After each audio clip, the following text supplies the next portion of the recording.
ঈশ্বৰৰ পৰাই শাস্ত্ৰৰ সৃষ্টি। গতিকে শাস্ত্ৰ অধ্যয়ন কৰিব লাগিলে, শাস্ত্ৰ পাঠ কৰিব লাগিলে গুৰুৰ স্মৰণ মূল হয়। আমি প্ৰভু ঈশ্বৰৰ চৰণ চিন্তা কৰিয়েই সকলো কৰ্মত আমাৰ আগবঢ়া হয়। আৰু আমি প্ৰভু ঈশ্বৰৰ কৃপাত আমি গুৰু শব্দৰ সুন্দৰ ভাঙমনি আমাক প্ৰভু ঈশ্বৰে কৃপা কৰি দিছে। ইয়াক হৃদয়ংগম কৰাটো আমাৰ নিজৰ নিজৰ যত্নৰ প্ৰয়োজন মাত্ৰ। হৃদয়ত লগাই ল'ব লাগিব। গু মানে আন্ধাৰ বুলি কৈছে আৰু ৰু মানে হ'ল পোহৰ। অৰ্থাৎ যিজনাই আন্ধাৰ আঁতৰাই পোহৰ দেখুৱাব পাৰে সেইজনে হৈছে গুৰু। আৰু আমি আচলতে এই পৃথিৱীখনত যে চলি আছো প্ৰত্যেকেই গুৰু মাধ্যমেৰে চলি আছো।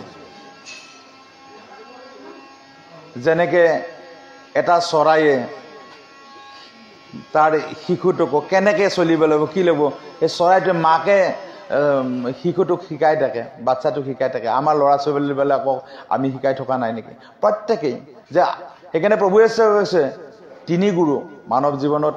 আমি দুই গুৰুৰ সংযোগ প্ৰত্যেকৰে ঘটে বুলি কৈছে। সেয়া হ'ল আদিগুৰু, পিতৃ মাতৃ। আমাৰ পৰাই ল'ৰা ছোৱালী জন্ম হৈছে। ল'ৰা ছোৱালী জন্ম হোৱাৰ কাৰণে আমি ল'ৰা ছোৱালীৰ কাৰণে আমি হ'ল আদি গুৰু, প্ৰথম গুৰু। গতিকে আদিগুৰু লাগিবই। আদিগুৰুৰ পৰাইতো সংসাৰখন এনেকৈ চলি আছে।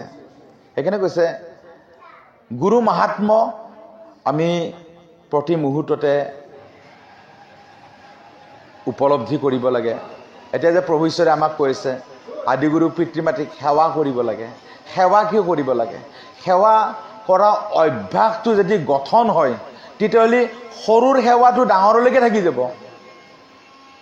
এইটো ধাৰাবাহিকভাৱে এটা সত্য বস্তুক আগবঢ়াই নিব পৰাটোৱেতো আমাৰ জীৱনৰ সফলতা।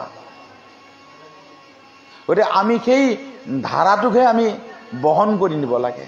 জীৱন খন্তেকীয়া আৰু জীৱনৰ এটা বিন্দুৰ পৰা এটা বিন্দুকলৈকে এটা সময়সীমাহে মাত্ৰ। এইটো শৰীৰৰ সময়সীমা।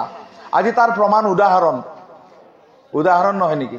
হয়নে নহয়? গতিকে চাওকচোন, গতিকে আমি এই পৃথিৱীত আহিছো কিয় আৰু আমাৰ কৰ্তব্য কি, এইখিনিক ভালদৰে হৃদয়ত বুজি ল'ব লাগিব বুলি কৈছে। আৰু সেইখিনি বুজাৰ কাৰণেই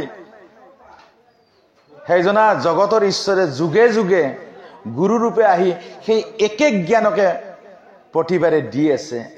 এইবাৰো দিছে। সেইকাৰণে কৈছে আমাৰ দ্বিতীয় গুৰুৰূপে আমি শিক্ষাগুৰুক পাইছো। আমি স্কুলত গৈছো, স্কুলত আমি শিক্ষাগুৰুক নাজানা গণিত এটা বুজাই দিছে, আমি তাক শিক্ষকৰ প্ৰতি শ্ৰদ্ধা ৰখাৰ কাৰণে সেই বস্তুটো বুজি পাইছো। গতিকে চাওকচোন, সেই জ্ঞানৰ কাৰণে আচলতে আমাক গুৰু লাগে। গতিকে সেইকাৰণে কৈছে দুই গুৰুৰ সংযোগটো সকলোৰে হৈ থাকে, কিন্তু এক গুৰুৰ সংযোগ নহয়। এক গুৰুৰ সংযোগ নহয় এই কাৰণে যে সৎগুৰু, সৎ মানে চৈতন্য, অৰ্থাৎ চৈতন্য জগতৰ এজনেই। চৈতন্য বুলি ক'লে ব্ৰহ্মকে চৈতন্য বুলি কোৱা হয়, কিন্তু ব্ৰহ্মই যে গুৰু হিচাপে থাকে সেই সংযোগটো পোৱাটো কঠিন বুলি কৈছে। সেইকাৰণে পৃথিৱীত অলেখ গুৰু থাকিব পাৰে, চৈতন্য গুৰু নাথাকে। কিন্তু সেইকাৰণে চৈতন্য গুৰু এজনেই আহে, যুগে যুগে এজনে অৱতাৰ ধাৰণ কৰে। আৰু যাৰ জন্ম জন্মান্তৰৰ কৃপা আছে, নিৰ্ণয় আছে, সংস্কাৰ আছে, সেই জীৱয়ে আহি কিন্তু সৎগুৰুৰ চৰণ পায়। আৰু তেতিয়াহে জীৱৰ প্ৰকৃত জ্ঞান লাভ হয় বুলি কৈছে প্ৰভু ঈশ্বৰে। সেইকাৰণে কৈছে সেই প্ৰকৃত জ্ঞান লাভ কৰাজনে হ'ল জীৱনত পূৰ্ণ হৈ যাব পাৰে বুলি কৈছে। পূৰ্ণ মানে এনেকুৱা নহয় যে তেওঁ আৰু চিৰদিন জীয়াই থাকিব, এইটো পূৰ্ণ নুবুজায়। পূৰ্ণ হৈ যিকেইদিন তেওঁ আছিল সেই থকা দিন কেইটাত যিজনা জগতৰ ঈশ্বৰক গুৰু ৰূপে পালে সেইজনাৰ চৰণ চিন্তা কৰি নিৰন্তৰভাৱে নিষ্কাম কৰ্ম কৰি যিজনে দিন ৰাত পাৰ কৰিছে ঈশ্বৰে কৈছে তেওঁৱে হ'বলৈ গৈছে পৃথিৱীত। আৰু তাকে কৈছে ঈশ্বৰে কৈছে সেই যিটো জ্ঞান তাকে কৈছে আত্মজ্ঞান বুলি কৈছে। অৰ্থাৎ গুৰু ঈশ্বৰে আমাক কি জ্ঞান দি আছে সেইটোৱে কৈছে তুমি নিজক চিনি পোৱা, নিজক চিনি লোৱা, তুমিনো কোন হয়। এই জ্ঞান আন কোনেও দিব নোৱাৰে, মা দেউতাই দিব নোৱাৰে, স্কুল কলেজ ইউনিভাৰ্চিটিত দিব নোৱাৰে। কোনোবাই দেখাব পাৰিব নেকি? আত্মাক দৰ্শন কৰাব পাৰিব নোৱাৰে। গতিকে যিজনে আত্মাই কৃষ্ণ, গতিকে কৃষ্ণক যিজনে সাক্ষাৎ কৰাব পাৰে সেইজনৰ চৰণত আশ্ৰয় ল'ব লাগিব। তেতিয়াহে সেইজনৰ চৰণ চিন্তা কৰোঁতে সেই ৰসটো হৃদয়ত নিৰন্তৰে বৈ থাকিব বুলি কৈছে। সেইটোৱে হৈছে ভাগৱত ৰস, ভাগৱত ৰস বুলি কৈছে। গতিকে সেই ভাগৱত ৰস পান কৰাটোৱে হৈছে আমাৰ চাৰিমুঠি জীৱৰ ভিতৰত শ্ৰেষ্ঠ হ'ল মনুষ্যতনু, আৰু মনুষ্যতনুৰ নিৰ্ণয় হ'ল সেই ৰস ভাগ পান কৰা। যিজনে এই ৰস ভাগ পান কৰিছে তেওঁহে কিন্তু ইয়াৰ আনন্দটো বুজি পাইছে যে ইয়াত কি আছে, কি আছে এইটো সবেই উপলব্ধি কৰিব নোৱাৰে। কাৰণ ঈশ্বৰে জগতখন ইমান মায়াৰ দ্বাৰা জগতখন সৃষ্টি কৰিছে যে ইয়াক হৃদয়ংগম কৰাটো কঠিন। গতিকে কিন্তু তাৰে মাজত আজি প্ৰভু ঈশ্বৰে কৃপা কৰাৰ কাৰণে যিসকলে গুৰুৱে যে ঈশ্বৰ এইখিনি কথা হৃদয়ংগম কৰিছে সেইজনে প্ৰতি মুহূৰ্তত এই ৰস পান কৰি আছে। আৰু তাৰ কাৰণে ঈশ্বৰে গোটেই জগতবাসীক আহ্বানো কৰিছে, আহ্বান কৰিছে। ঈশ্বৰে এজনৰ কাৰণে নাহে, এখন দেশৰ কাৰণে নাহে, গোটেই বিশ্বৰ কাৰণে আহে বুলি কৈছে। ৰাম ৰূপে অৱতাৰী ঈশ্বৰে আহিছিলে, অকল আমাৰ কি ভাৰতৰ কাৰণে আহিছিল নেকি? নহয়, গোটেই পৃথিৱীৰ কাৰণে আহিছিলে। ভগৱান কৃষ্ণ ৰূপে অৱতাৰ ধাৰণ কৰি আহিছিলে, গোটেই পৃথিৱীৰ কাৰণে আহিছে। ঈশ্বৰ কাৰো ব্যক্তিগত নহয়, ঈশ্বৰ হ'ল সকলোৰ কাৰণে, চাৰিমুঠি জীৱৰ কাৰণে। কাৰণ তেওঁৱেই সৃষ্টি স্থিতি প্ৰলয়ৰ গৰাকী। গতিকে এনেকুৱা অনেক উদাহৰণ আছে য'ত কৃষ্ণ গুৰু প্ৰভু ঈশ্বৰে অলেখ মহিমা দেখাই আজি ভগতক সেই মোহত আবদ্ধ কৰি ৰাখিছে। আজি ভগতে কোনোবা সুধিব পাৰে যে কি পাইছা তোমালোকে এনেকে 12 ঘণ্টা নাম জপ কৰি কি পোৱা? কোনোবা সুধিব পাৰে যে নাম জপ কৰি কি পায়? নাম জপ কৰি কি পায় এই নাম জপ কৰাজনেহে ইয়াৰ আনন্দখিনি যেনে বেলেগে ক'ত দেখিব? জড় ভৰতৰ আনন্দখিনিক পুনৰাই বাহ্যিকভাৱে দেখিব পাৰিছিল নেকি? ঋষভৰ যিখিনি আনন্দ এইখিনি বাহ্যিকভাৱে কোনোবাই দেখিব পাৰিছিল নেকি? সেইকাৰণে কৈছে ভক্তি হ'ল ভিতৰৰ বস্তু, অন্তৰৰ গভীৰতাৰ বস্তু। যেনে সাগৰৰ তলিতহে ডাঙৰ ডাঙৰ মাছবিলাক থাকে, ওপৰত নাথাকে। কিন্তু সেইকাৰণে কৈছে ভক্তিৰ ৰহস্য তত্ত্ব বা ভক্তিৰ যিটো প্ৰেম, এইটো প্ৰেম হ'ল ভিতৰৰ অন্তৰৰ একদম গভীৰ কোণত জন্ম হয় বুলি কৈছে। ইয়াত জন্ম হোৱাটো কঠিন, কিন্তু যি জন্ম হ'ল তাৰ শেষ নাই বুলি কৈছে। প্ৰভু ঈশ্বৰে কৈছে সেই প্ৰেমৰ কাৰণে আজিতো প্ৰভু ঈশ্বৰে কৈছে এই প্ৰেমত আমি পৰিব লাগিলে আমাক কি লাগিব? প্ৰভু কৈছে এই প্ৰেমত পৰিব লাগিলে এটা বস্তু লাগিব, সেইটো বস্তু বুলি কৈছে। কি বস্তু? নাম। সেইকাৰণে যুগে যুগে নাম। হনুমানে জানিছিল ৰাম নামৰ মাহাত্ম্য কি, বা জাম্ববন্ধই জানিছিল ৰাম নামৰ মাহাত্ম্য কি, উদ্ধৱে জানিছিলে কৃষ্ণ নামৰ মাহাত্ম্য কি, অৰ্জুনে জানিছিলে, ভীষ্মই জানিছিলে কৃষ্ণ নামৰ মাহাত্ম্য কি। গতিকে সেইকাৰণে কৈছে যিসকলে ঈশ্বৰৰ লগত সাক্ষাতত সংযোগ হয় তেওঁলোকেহে নামৰ মাহাত্ম্য বুজি পায়। কোনোবা হয়তো ক'বও পাৰে যে নাম লৈছে কিনো পাইছে, তেওঁলোকে কোনো কষ্টই নাযায় দেখোন। নাম লোৱাৰ অৰ্থ নহয় যে আমি মানে লাহবিলাকত কটাই আমি জীৱনটো ধাৰণ কৰিবলৈ, এইটো নামৰ উদ্দেশ্য নহয়। নামৰ উদ্দেশ্য হৈছে যে এই ভৱগা সংসাৰৰ পৰা তুমি উদ্ধাৰ হৈ যোৱা। এই উদ্ধাৰ কেনেকৈ হ'ব মানে? আমি যদি বস্তুৰ মাজতে সোমাই থাকোঁ তেতিয়া উদ্ধাৰ কেতিয়া হ'ম? প্ৰভু ঈশ্বৰে সেইকাৰণে কৈছে নামে কি কৰিব? বস্তুৰ পৰা আঁতৰাই আনিব। নামে বস্তুৰ পৰা আঁতৰাই আনিব। সেইকাৰণে কৈছে দেহ আৰু আত্মা দুটা বস্তু। নামে কি কৰিব? নামে যি মনটোক আমাক হৃদয়ত প্ৰভু ঈশ্বৰে স্থাপন কৰিছে, সেই মনে দেহৰ পৰা মুক্ত হৈ যাব, চৈতন্য কৃষ্ণগুৰু ঈশ্বৰৰ চৰণৰ লগত ৰত হৈ থাকিব। সেইকাৰণে কৈছে যিজনে নিজৰ দেহৰ পৰাই ঊৰ্ধত ওলাই গুচি যাব পাৰে, তেওঁৰ কাৰণে পৃথিৱীৰ কোনো বস্তুৱে তেওঁৰ কাৰণে বস্তুত পৰিণত নহয়, কিন্তু মায়ামোহত লিপ্ত নহয়। আৰু ধৰ্মৰ তত্ত্বই সেইটো যে একেলগে দুটা দিশ একেলগে পাব নোৱাৰে। কৈছে ধৰ্মৰ গতি পালে বিষয়ৰ গতি নাথাকে, আৰু বিষয়ৰ গতি থাকিলে ধৰ্মৰ গতি নাপায়। এতিয়া আমাক লাগে কি? সেইটোৱে কৈছে ঈশ্বৰে, তুমি নিজে নিজে গুণি চোৱা, ভাবি চোৱা। শাস্ত্ৰই সিদ্ধান্ত দিছে। আৰু তুমি থাকিবা কিমান দিন? আমি থাকিম বা কিমান দিন? কোনেতো স্থায়ী নহয়। আৰু প্ৰভু ঈশ্বৰে সেইকাৰণে শাস্ত্ৰই সিদ্ধান্ত দিছে যে জীৱৰ কৰ্মফল অনুসৰি জীৱই 84 লাখ জনী ভ্ৰমণ কৰিব লাগে বুলি কৈছে। এইটোতো মিছা নহয়, সমস্ত শাস্ত্ৰই সিদ্ধান্ত দিছে এইটো। তেনেহ'লে যদি আমি কৰবাৰ পৰা আহি এইখিনি পাইছো, ইয়াৰ পিছতো যাব লগা ক'ৰবাত নিশ্চয় নিৰ্ণয় এটা নাছে, আছে নে নাই? নিৰ্ণয় নিশ্চয় আছে। প্ৰভু ঈশ্বৰে সেইকাৰণে কৈছে যে দুটা মাৰ্গ, এটা হ'ল আগম আৰু নিগম। কোনটো ল'ম? মই বগাটো ল'ম নে ৰঙাটো ল'ম? নিৰ্ণয়টো ঈশ্বৰে কৈছে মই দুটাতে আছো, দুটা মোৰেই সৃষ্টি, বিভূতি চব মোৰ সৃষ্টি বুলি কৈছে। পৃথিৱীত যিমান বস্তু দেখিছো, আজি আমি মানুহ ৰূপে আহিছো, আমাৰ যিটো শৰীৰ গঠন হৈছে চব বিভূতি। পৃথিৱীত দেখা প্ৰতিটো বস্তু, টকা পইচা ধন জন আদি কৰি যিমান বস্তু দেখিছো চব কৈছে ঈশ্বৰৰ পৰা উদ্ভৱ হোৱা বস্তু। গতিকে এই চব বিভূতি। কিন্তু বিভূতিৰ অন্তৰালত যিজন চৈতন্য ৰূপে থাকে, সেইজনক কায়ো বাঞ্ছা নকৰে বুলি কৈছে।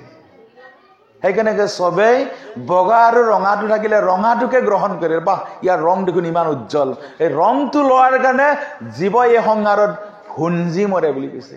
কেনেকে?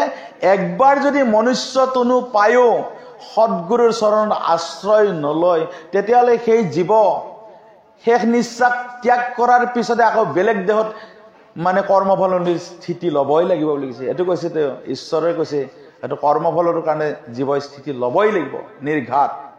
গতিকে সেইটোক আমাক আগতীয়াকে ভয় খাব দিছে যে মোৰ কৰ্মফল যাতে প্ৰভু, এইবাৰ যি মানুহ হৈয়ে যিখিনি আজি যন্ত্ৰণা পাইছো, যি তাপত আমি ভুগিছো, এইখিনি তাপৰ পৰা যাতে প্ৰভু ঈশ্বৰ যেন মুক্ত হ'ব পাৰো, তাৰ কাৰণে সদায় আমি কি মানে সচেতন হৈ থাকিব লাগিব বুলি কৈছে। আৰু প্ৰভু ঈশ্বৰে কৈছে কি কি সচেতন হ'ব লাগিব। সেইকাৰণে কৈছে আমাৰ মুখখন আছে, মুখখনেদি আমি প্ৰতি মুহূৰ্ততে আমি কথা কৈ থাকিব পাৰো, চকু দিয়ে আমি চাব পাৰো, কিন্তু চাম কেনেকে? গতিকে এই নিৰ্ণয়বিলাক শুদ্ধভাৱে আজি প্ৰভু ঈশ্বৰে আমাক ল'বৰ কাৰণে প্ৰভু ঈশ্বৰে আজি কিমান কিতাপ লিখি দিছে। যি নেকি শ্ৰীমদ ভাগৱত গ্ৰন্থ আছিলে, এতিয়া শ্ৰীমদ ভাগৱত সাৰ কৰি দিলে।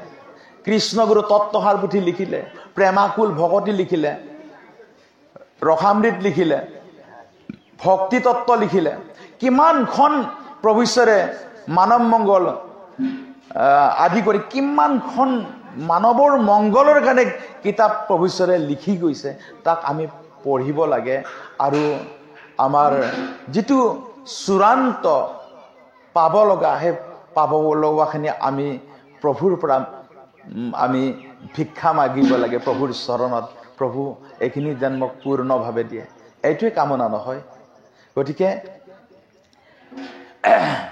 ঈশ্বৰে সেইখিনি দিবৰ বাবে আজি কৃষ্ণ গুৰুৰূপে অৱতাৰ ধাৰণ কৰি আজি সঁচাকে আমি প্ৰতি মুহূৰ্তত আমি এনেকুৱা আনন্দত আছো যে আমি দিন আৰু ৰাতিৰ পাৰ্থক্য আমাৰ নাই, কিন্তু এতিয়া দিন আৰু ৰাতিৰ পাৰ্থক্য নাই। কিয়?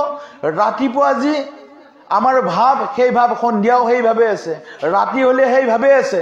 তাৰমানে প্ৰভু ঈশ্বৰে আমাক এনেকুৱা কৃপা কৰিলে যে আমাৰ ভিতৰৰ জগতখনৰ যিটো মলিনতা আছিল, আমাৰ যিটো ভিতৰৰ যিটো এটা অন্ধকাৰ আছিল, কাম, ক্ৰোধ, লোভ, মোহ, বিষয়, আক্ৰোশ, এই যিখিনি ভিতৰৰ যিখিনি মলিনতা আছিল, প্ৰভু ঈশ্বৰৰ কৃপা কৰি এই মলিনতাৰ পৰা সম্পূৰ্ণভাৱে আমাক মানে নাশ কৰি সেই ভিতৰত সেই পোহৰটো চাব পৰা কৰি দিলে।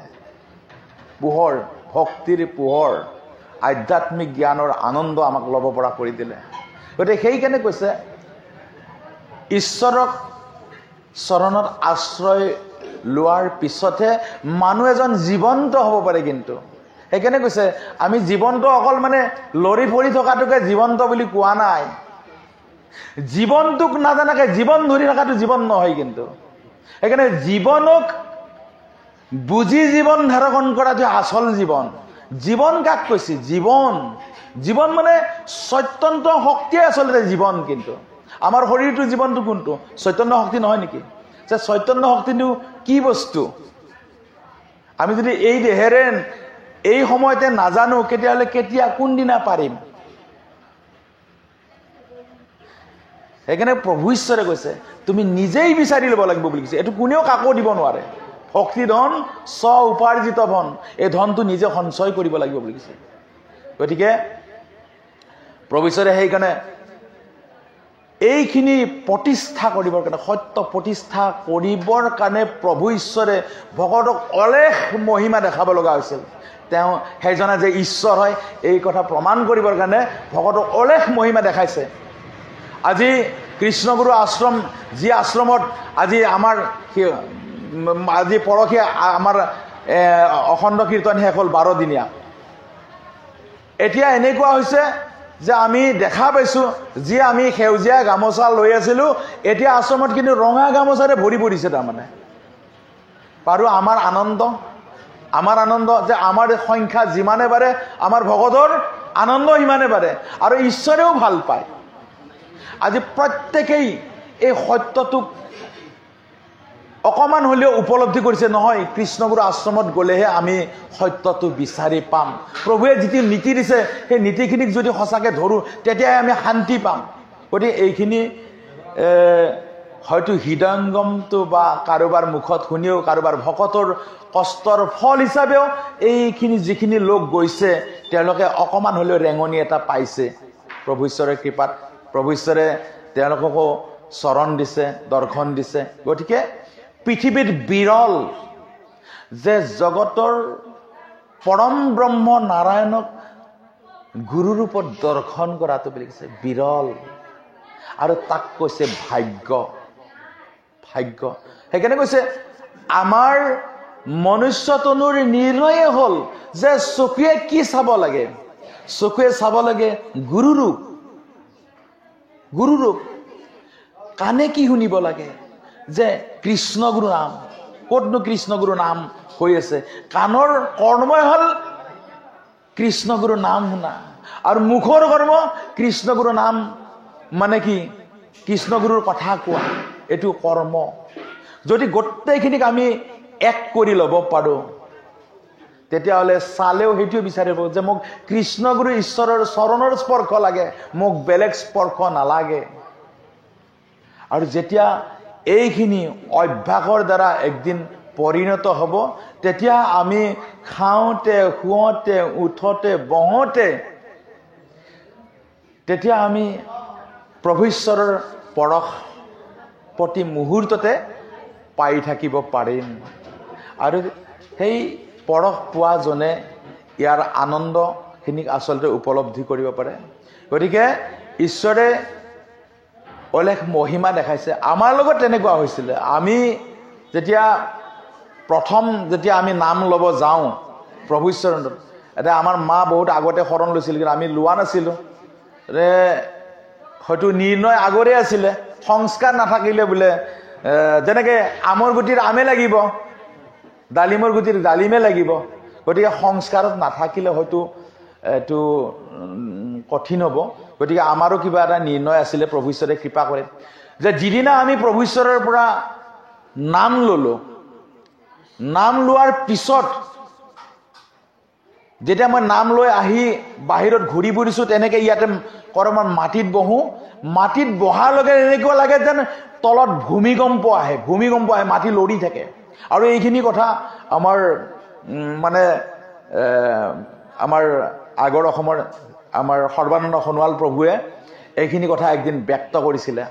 আমি তেখেতৰ মানে গুৱাহাটীত তেখেতৰ ভাগৱত অনুষ্ঠান হৈছিলে, তেওঁৰ লগত মানে আমি কথা পাতিছিলো।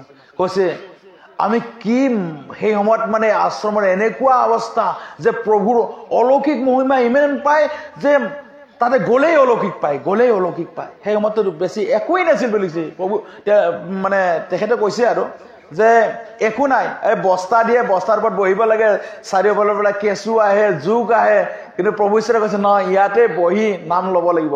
নাম লৈ থাকে, কিন্তু নাম লোৱাৰ সময়ত মানে এনেকুৱা হৈ যায়, একদম মানে ক'ব নোৱাৰা হৈ যায়। এইবিলাক কথা তেওঁলোকে প্ৰকাশ কৰিছিলে মাহাত্ম্য হিচাপে। গতিকে আমিও তেনেকুৱা হৈছিলে, নাম ললে সঁচাকে নাম লওকচোন। আমি কৃষ্ণগুৰুৰ নাম লোৱাৰ লগে লগে শৰীৰৰ এটা দুলনি আহি থাকে। কিন্তু সেইটোৱে কৈছে আত্মা সুপ্ত, অৰ্থাৎ কৃষ্ণ সুপ্ত অৱস্থাত থাকে, কিন্তু যেতিয়া নাম ধৰি মাতা হয় কৃষ্ণ সাৰ পায়। কৃষ্ণগুৰু প্ৰভু ঈশ্বৰে তেতিয়া সাৰ পায়, তেতিয়া জাগ্ৰত হয় বুলি কৈছে। জাগ্ৰত হলে সেই জাগ্ৰতৰ ফলটো মই যদি লওঁ ময়েইটো পাম, নে মোৰ ফলটো বেলেগত তাতে নাযায়।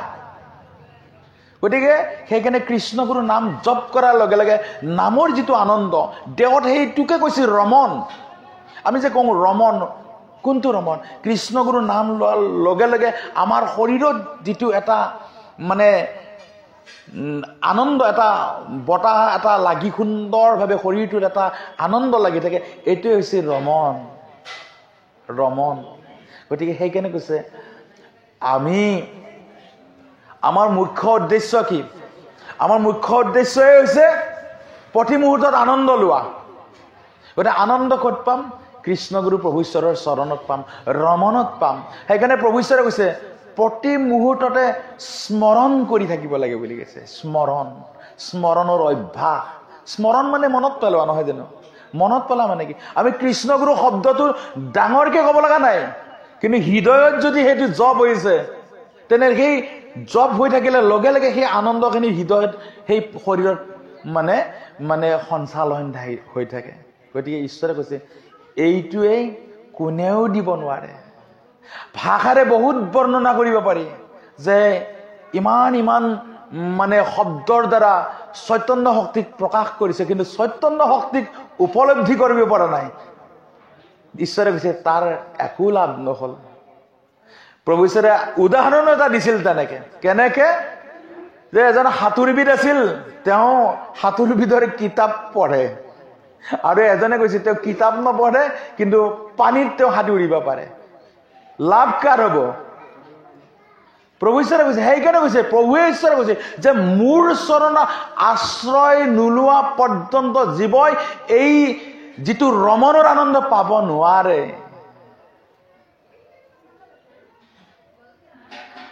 আৰু আজি আমি সিদিনাক লগি আমিও পোৱা নাছিলো, কিন্তু যিদিনা আমি শৰণ ললো, শৰণ লোৱাৰ লগে লগে যিদিনা আমি প্ৰভু ঈশ্বৰৰ ৰাতুল চৰণ দৰ্শন পালো, বাহ, প্ৰভু ঈশ্বৰৰ চৰণ দেখোন একদম ৰঙা, দেখোন টকটকীয়া ৰঙা, আৰু চৰণত মানে সেৱা ললে চৰণৰ পৰা দেখোন সুন্দৰভাৱে তুলসীৰ ঘ্ৰাণ আহে। এইটোতো মই আগতে পোৱা নাছিলো কেতিয়া। যেদিনাৰ পৰা মই সেই তুলসীৰ ঘ্ৰাণ পালো, তেতিয়াৰ পৰা মই সেই মোৰ যত্নটো মই এৰি দিম নেকি? হয়নে নহয়? গতিকে যত্ন, সেইকাৰণে কৈছে প্ৰভু ঈশ্বৰৰ পৰা এইখিনি কিছু অমূল্য ধন লাভ কৰিব পাৰে। আৰু প্ৰভুৱে কৈছে এই ধনখিনি মোৰ বাহিৰে কোনেও দিব নোৱাৰে।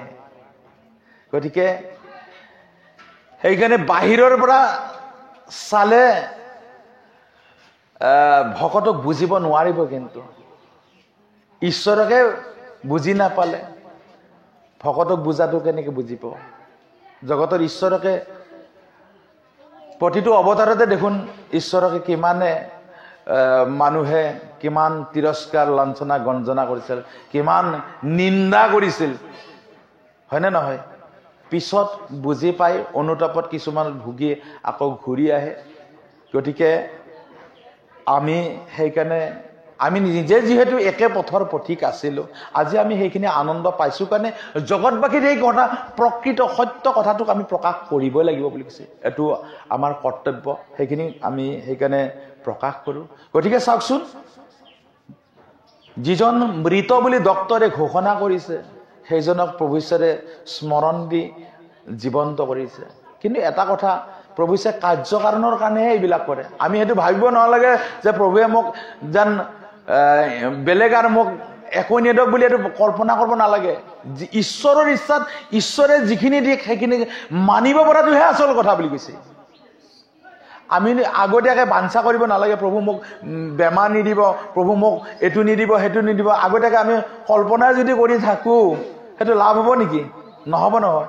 প্ৰভুৱে কৈছে যেতিয়া আমি ঈশ্বৰে যিটো দিয়ে সেইটোক প্ৰেমেৰে আঁকোৱালি লৈ আমি ঈশ্বৰৰ ইচ্ছাত হোৱা বুলি ধৰি ল'লে কি পাম? তাৰ পৰা আমাৰ স্থিতি আহিব বুলি কৈছে। সেইকাৰণে কৈছে ৰ'দ বতাহ বৰষুণ অভাৱ অনাটন এইখিনিৰ মাজত টিকি থাকি আনন্দ লোৱাটোহে আচল কথা বুলি কৈছে, হয়নে নহয়? আমি চাওক, দানলবত শুইতো চবেই আনন্দ পাওঁ, কিন্তু দানলবত নোহোৱাকে বস্তাত শুই যিটো আনন্দ দানলবৰ অনুভৱ কৰিব পাৰিব ঈশ্বৰে, তেওঁহে প্ৰকৃত মানুহ। প্ৰভুৰ প্ৰতিটো বস্তুৰ প্ৰতিটো শব্দৰ ইমান অৰ্থ বিশাল যে মানুহে সেইখিনিক লগি যাব নোৱাৰে তাৰমানে। গতিকে এইখিনি ঈশ্বৰে কৃপা কৰি আজি আমাক অলপ হ'লেও সেই অনুভৱত প্ৰৱেশ কৰিবৰ কাৰণে প্ৰভুৱে কৃপা কৰিছে কাৰণে তাক আমি প্ৰকাশ কৰিছোঁ। সঁচাকে ঈশ্বৰৰ প্ৰেমত পৰাজনেহে জানে যে প্ৰেম কি। আৰু সেইটোকে কৈছে, ঈশ্বৰৰ প্ৰেমত পৰাজনে হ'ল প্ৰেমিক। সেইকাৰণে কৈছে আমি বোলে জীৱাত্মা যে আমি প্ৰত্যেকে গোপী আৰু অৱতাৰী গুৰুজনে হ'ল কৃষ্ণ। সেইকাৰণে কৈছে আমাৰ লক্ষ্য একেই, প্ৰত্যেকৰে লক্ষ্য একে, প্ৰভু ঈশ্বৰৰ চৰণ। আৰু সেইকাৰণে ভকতৰ প্ৰতিটো বস্তুৰ ভাৱনাত একে মিলি যায়। মই যিখিনি ক'ম আপুনিও সেইখিনি জানেই, সেইখিনি উপলব্ধি হৈয়ে আছে। গতিকে সেইটোৱে হৈছে প্ৰভু ঈশ্বৰৰ নামৰ মহিমা। কিন্তু নামৰ মহিমা, গতিকে যুগে যুগে ঈশ্বৰে আহি এনেকৈ ভকতক নামৰ মহিমা প্ৰদান কৰে আজি আমি পাইছোঁ। আৰু আমাৰ এনেকুৱা মহাভাগ্য, জগত ঈশ্বৰ এজন হৈও আজি কলিৰ শেষ অৱস্থা বুলি কৈছে নহয়, কলিৰ শেষত কল্কি অৱতাৰ ৰূপে প্ৰভু ঈশ্বৰে অৱতাৰ ধাৰণ কৰিছে। একেজন ঈশ্বৰ হৈও সেই একেজন ঈশ্বৰে তিনি ৰূপত প্ৰকাশ হৈ আজি প্ৰথম ৰূপৰ প্ৰয়াণ হোৱাৰ পিছত কৃষ্ণগুৰু প্ৰভু ঈশ্বৰে গুৰু কৃষ্ণ প্ৰেমানন্দ প্ৰভু ঈশ্বৰ ৰূপে লীলা কৰি আছে। আৰু সেইকাৰণে সেইজন ঈশ্বৰে যে গুৰু কৃষ্ণ প্ৰেমানন্দ প্ৰভু ঈশ্বৰ ৰূপে লীলা কৰি আছে, এই লীলাখিনি আমি বহুতে হৃদয়ংগম কৰিব পৰা নাই। আৰু যাৰ কাৰণে অকণমান আমাৰ মনৰ গতিটো, আমাৰ যিটো মনৰ তীব্ৰতা আছিল সেই তীব্ৰতাটো অকণমান কমিছে। প্ৰভু ঈশ্বৰে সিদিনা আশীষ বচনতো প্ৰভু ঈশ্বৰে কৈছে যে ভকতৰ ভক্তি অলপ কমিছে বুলি কৈছে। তাৰমানে কমিছে এইকাৰণে যে প্ৰভু ঈশ্বৰ প্ৰয়াণ হৈ গ'ল, তাৰমানে আৰু নাই, সেই ভাৱটো লৈ অহাৰ কাৰণে আমাৰ কি হৈছে, আমাৰ মানে আশ্ৰমৰ প্ৰতি যাবৰ কাৰণে মনটো মানে সেইটো মনটোৰ আগ্ৰহটো অহা নাই। এতিয়া প্ৰভু ঈশ্বৰে কৃপা কৰি লাহে লাহে কিন্তু প্ৰভুৱে কৃপা কৰি ভকতক সেইটো উপলব্ধি কৰাইছে হৃদয়ত। এতিয়া সপোনত হওক বা কিছুমান বাস্তৱ ক্ষেত্ৰত হওক প্ৰভু ঈশ্বৰে কিছুমান বাক্য কৰাৰ পিছত বাক্যবিলাক যেতিয়া নিৰ্ঘাতভাৱে ফলি গৈছে, তেতিয়া কিন্তু বুজি পাইছে যে নহয় প্ৰভু, তুমি দেখোন একেজনেই দেখোন। সেই সত্যটো এতিয়া আকৌ প্ৰত্যেক ভকতৰ হৃদয়ত উপলব্ধি হ'ব ধৰিছে। গতিকে আমিও প্ৰভু ঈশ্বৰৰ চৰণত প্ৰাৰ্থনা কৰিছোঁ, আমাক যেন আনি মাজত যাতে এৰি নিদিয়ে প্ৰভু ঈশ্বৰে, আমাক যাতে আমি আমাৰ মানুহ হিচাপে যিখিনি পাব লগা পূৰ্ণতা সেইখিনিক যাতে আমাক দিয়ে, এইখিনিয়ে প্ৰভু ঈশ্বৰৰ চৰণ প্ৰাৰ্থনা। আৰু সেইকাৰণে এতিয়া আমি গুৰু কৃষ্ণ প্ৰেমানন্দ প্ৰভু ঈশ্বৰৰ মহিমাবিলাক, প্ৰভু ঈশ্বৰৰ বৰ্তমান কাৰ্যকালত প্ৰভু ঈশ্বৰে কি কি কৰিছে, এইখিনি মানে কথা সদায় আমি ভাগৱতত এতিয়া ক'ব লাগে। আৰু ইজনে সিজনে লগ লাগিলেও সেইখিনি কথা আলোচনা কৰিব দিছে প্ৰভু ঈশ্বৰে। তেতিয়াহে বোলে আমাৰ সেই প্ৰেমটো আকৌ মানে জাগ্ৰত হ'ব। গতিকে হয়ো এতিয়া আশ্ৰম এনেকুৱা সুন্দৰ হৈছে, এতিয়া মানুহে আশ্ৰমত প্ৰৱেশ কৰাৰ লগে লগে ইজনে সিজনে ফটো উঠাৰ কাৰণে মানে হেতা ওপৰা লাগে। তাৰমানে কিয়? আশ্ৰমৰ সৌন্দৰ্য প্ৰভু ঈশ্বৰে এনেকুৱা মানে কৰি মানে তুলিছে যে বৃন্দাবন যেনেকুৱা আছিল ঠিক আকৌ এইখনক আকৌ বৃন্দাবন নিচিনা আকৌ ধুনীয়াকৈ সজাইছে। আৰু সোমোৱাৰ লগে লগে আমি এবাৰ যাওঁতে আমি বহুতকে তাতে কোনোবা ধৰক তেওঁ শৰণ লোৱা নাই গৈছে, আমি সুধো আৰু আই ক'ৰ পৰা আহিছে, প্ৰভু ক'ৰ পৰা আহিছে, এনেকৈ আহি সুধি তেওঁলোকে কয় প্ৰভু এনেকৰ পৰা আহিছোঁ। কেনে লাগিছে?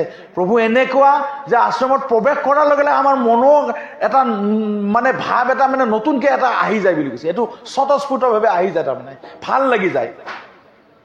গতিকে এনেকুৱা আমি পাইছোঁ, আমাৰ গাঁৱৰ পৰাও বহুত আহিছে, কৈছে এনেকুৱা আমি সঁচাকৈ ভবাই নাছিলোঁ, ইমান ধুনীয়াকৈ যে জগতৰ ঈশ্বৰে আশ্ৰমখন মানে প্ৰতিষ্ঠা কৰিছে।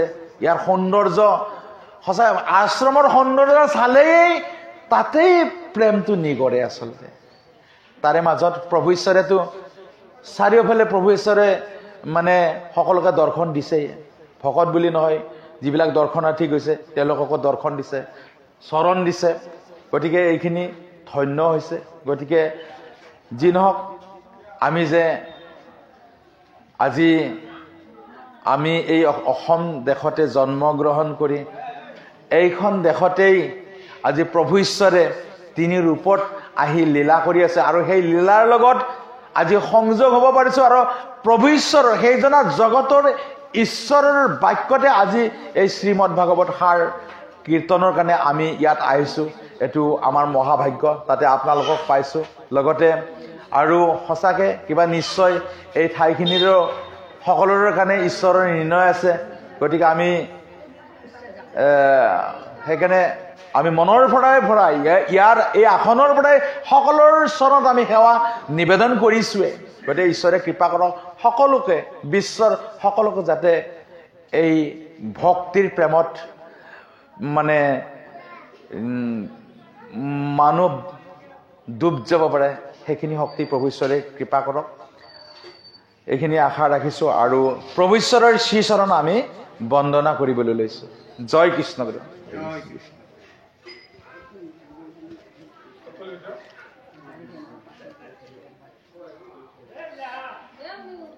ও যাহাৰ কৃপাত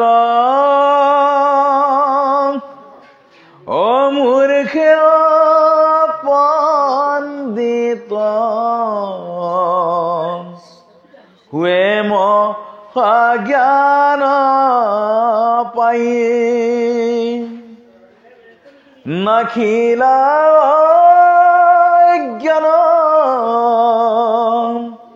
জ্ঞান চক্ষু দান যাৰ কৃপাগুণে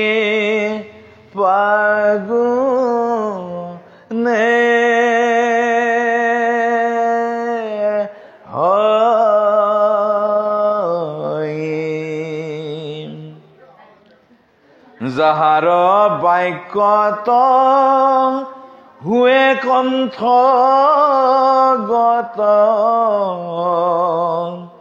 সমস্ত শাস্ত্ৰৰ সাৰ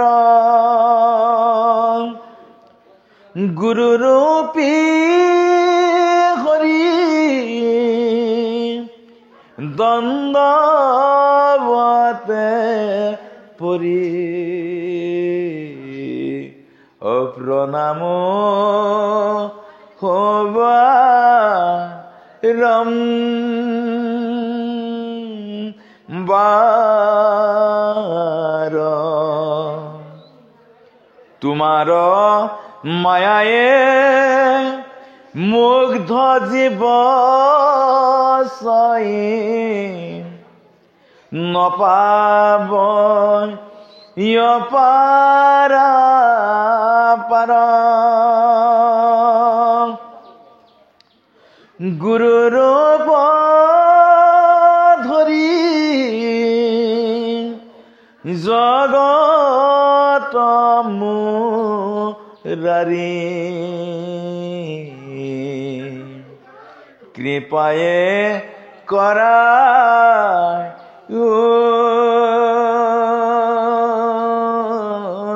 ভাৰ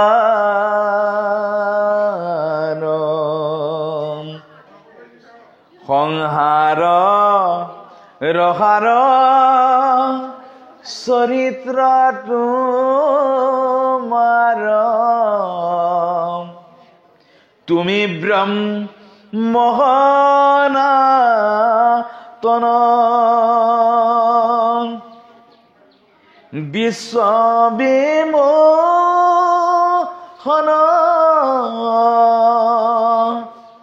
ৰূপ দৰ্শন ভকত পুৰা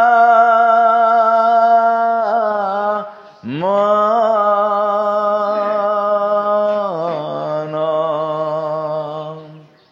কৃষ্ণ গুৰু হৰি শৰণতে পৰি কৰো নমস্কাৰ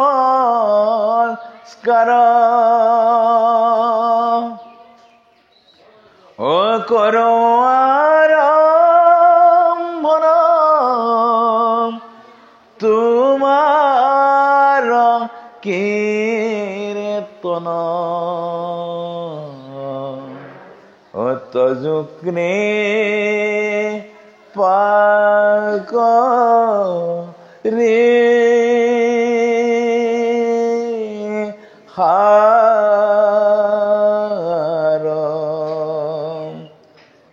কৃষ্ণ গুৰু হৰি শৰণতে পৰি কৰো নমস্কাৰ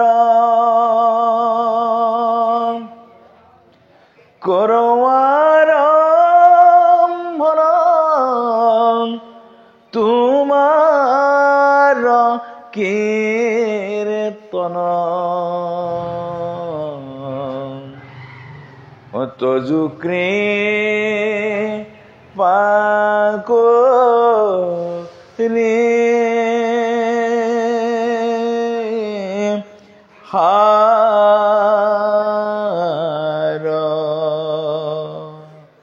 কৃষ্ণ গুৰু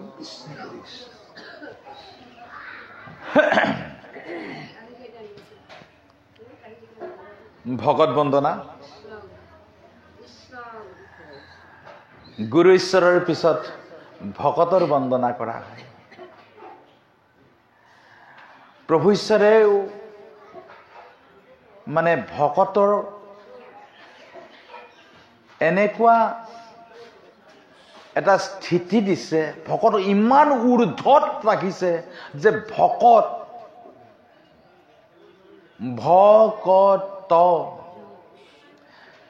ভতে ভৱসাগৰ, ভৱসাগৰ মানে হ'ল আমাৰ এই দেহবিলাক, ভৱসাগৰ বুলি কৈছে। এই দেহৰ পাৰাপাৰ নাই, পাৰাপাৰ নাই। জন্ম মৃত্যু অবিৰত অবিৰত জন্ম মৃত্যুৰ কলাত সেইজনাৰ উদৰতে জন্ম মৃত্যু হৈ আছে। কিন্তু কৈছে নহয়, ভকতে জানে ভৱসাগৰ মানে কি। গতিকে সেই ভৱসাগৰক তৰি যাব পাৰিব কেনেকে? হৃদয়ত দৃঢ়ভাৱে লৈছে। কতে হল ভগৱন্ত কৃষ্ণ। কৃষ্ণ কৃষ্ণ মানে হ'ল চৈতন্য ব্ৰহ্ম। চৈতন্য ব্ৰহ্মই হ'ল সত্য, তেওঁৱে হ'ল ব্যাপক ব্ৰহ্ম, তেওঁৱে সনাতন, তেওঁৱে সদায় আছে, সৰ্বকালৰ কাৰণে আছে। গতিকে সেইজন ভগৱন্ত কৃষ্ণ পাব কেনেকে? সেইকাৰণে কৈছে সেইজন ভগৱন্ত কৃষ্ণ চৈতন্য ব্ৰহ্মক জানিব লাগিলে গুৰু লাগিব বুলি কৈছে নহয়, জ্ঞানৰ কাৰণে। সেইকাৰণে কৈছে সেইজনাই যেতিয়া নিজৰ ইচ্ছাত পৃথিৱীত আহি অৱতাৰ ধাৰণ কৰে, যেতিয়া যি নাম দিয়ে সেই নামেৰে যেতিয়া আমি জপ কৰোঁ, তেতিয়া কৈছে সেই নাম জপ কৰে, অৰ্থাৎ কৃষ্ণৰ নামেই কৃষ্ণ গুৰু, কৃষ্ণৰ নামেই কৃষ্ণ গুৰু। গতিকে কৃষ্ণ গুৰু নাম জপ কৰোতে কৰোতে কৰোতে ততে তৰি যাব। তৰিটো আমি কি কওঁ?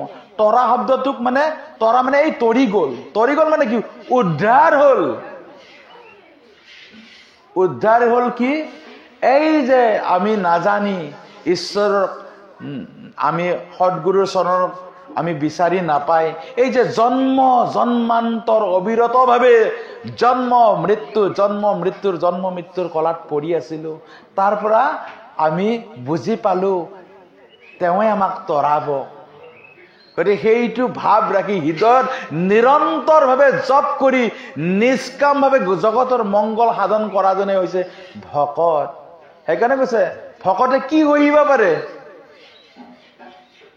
ভকতে স্তুতি নিন্দাক দুটাক সমান কৰি ল'ব পাৰে। পাৰে নে নোৱাৰে?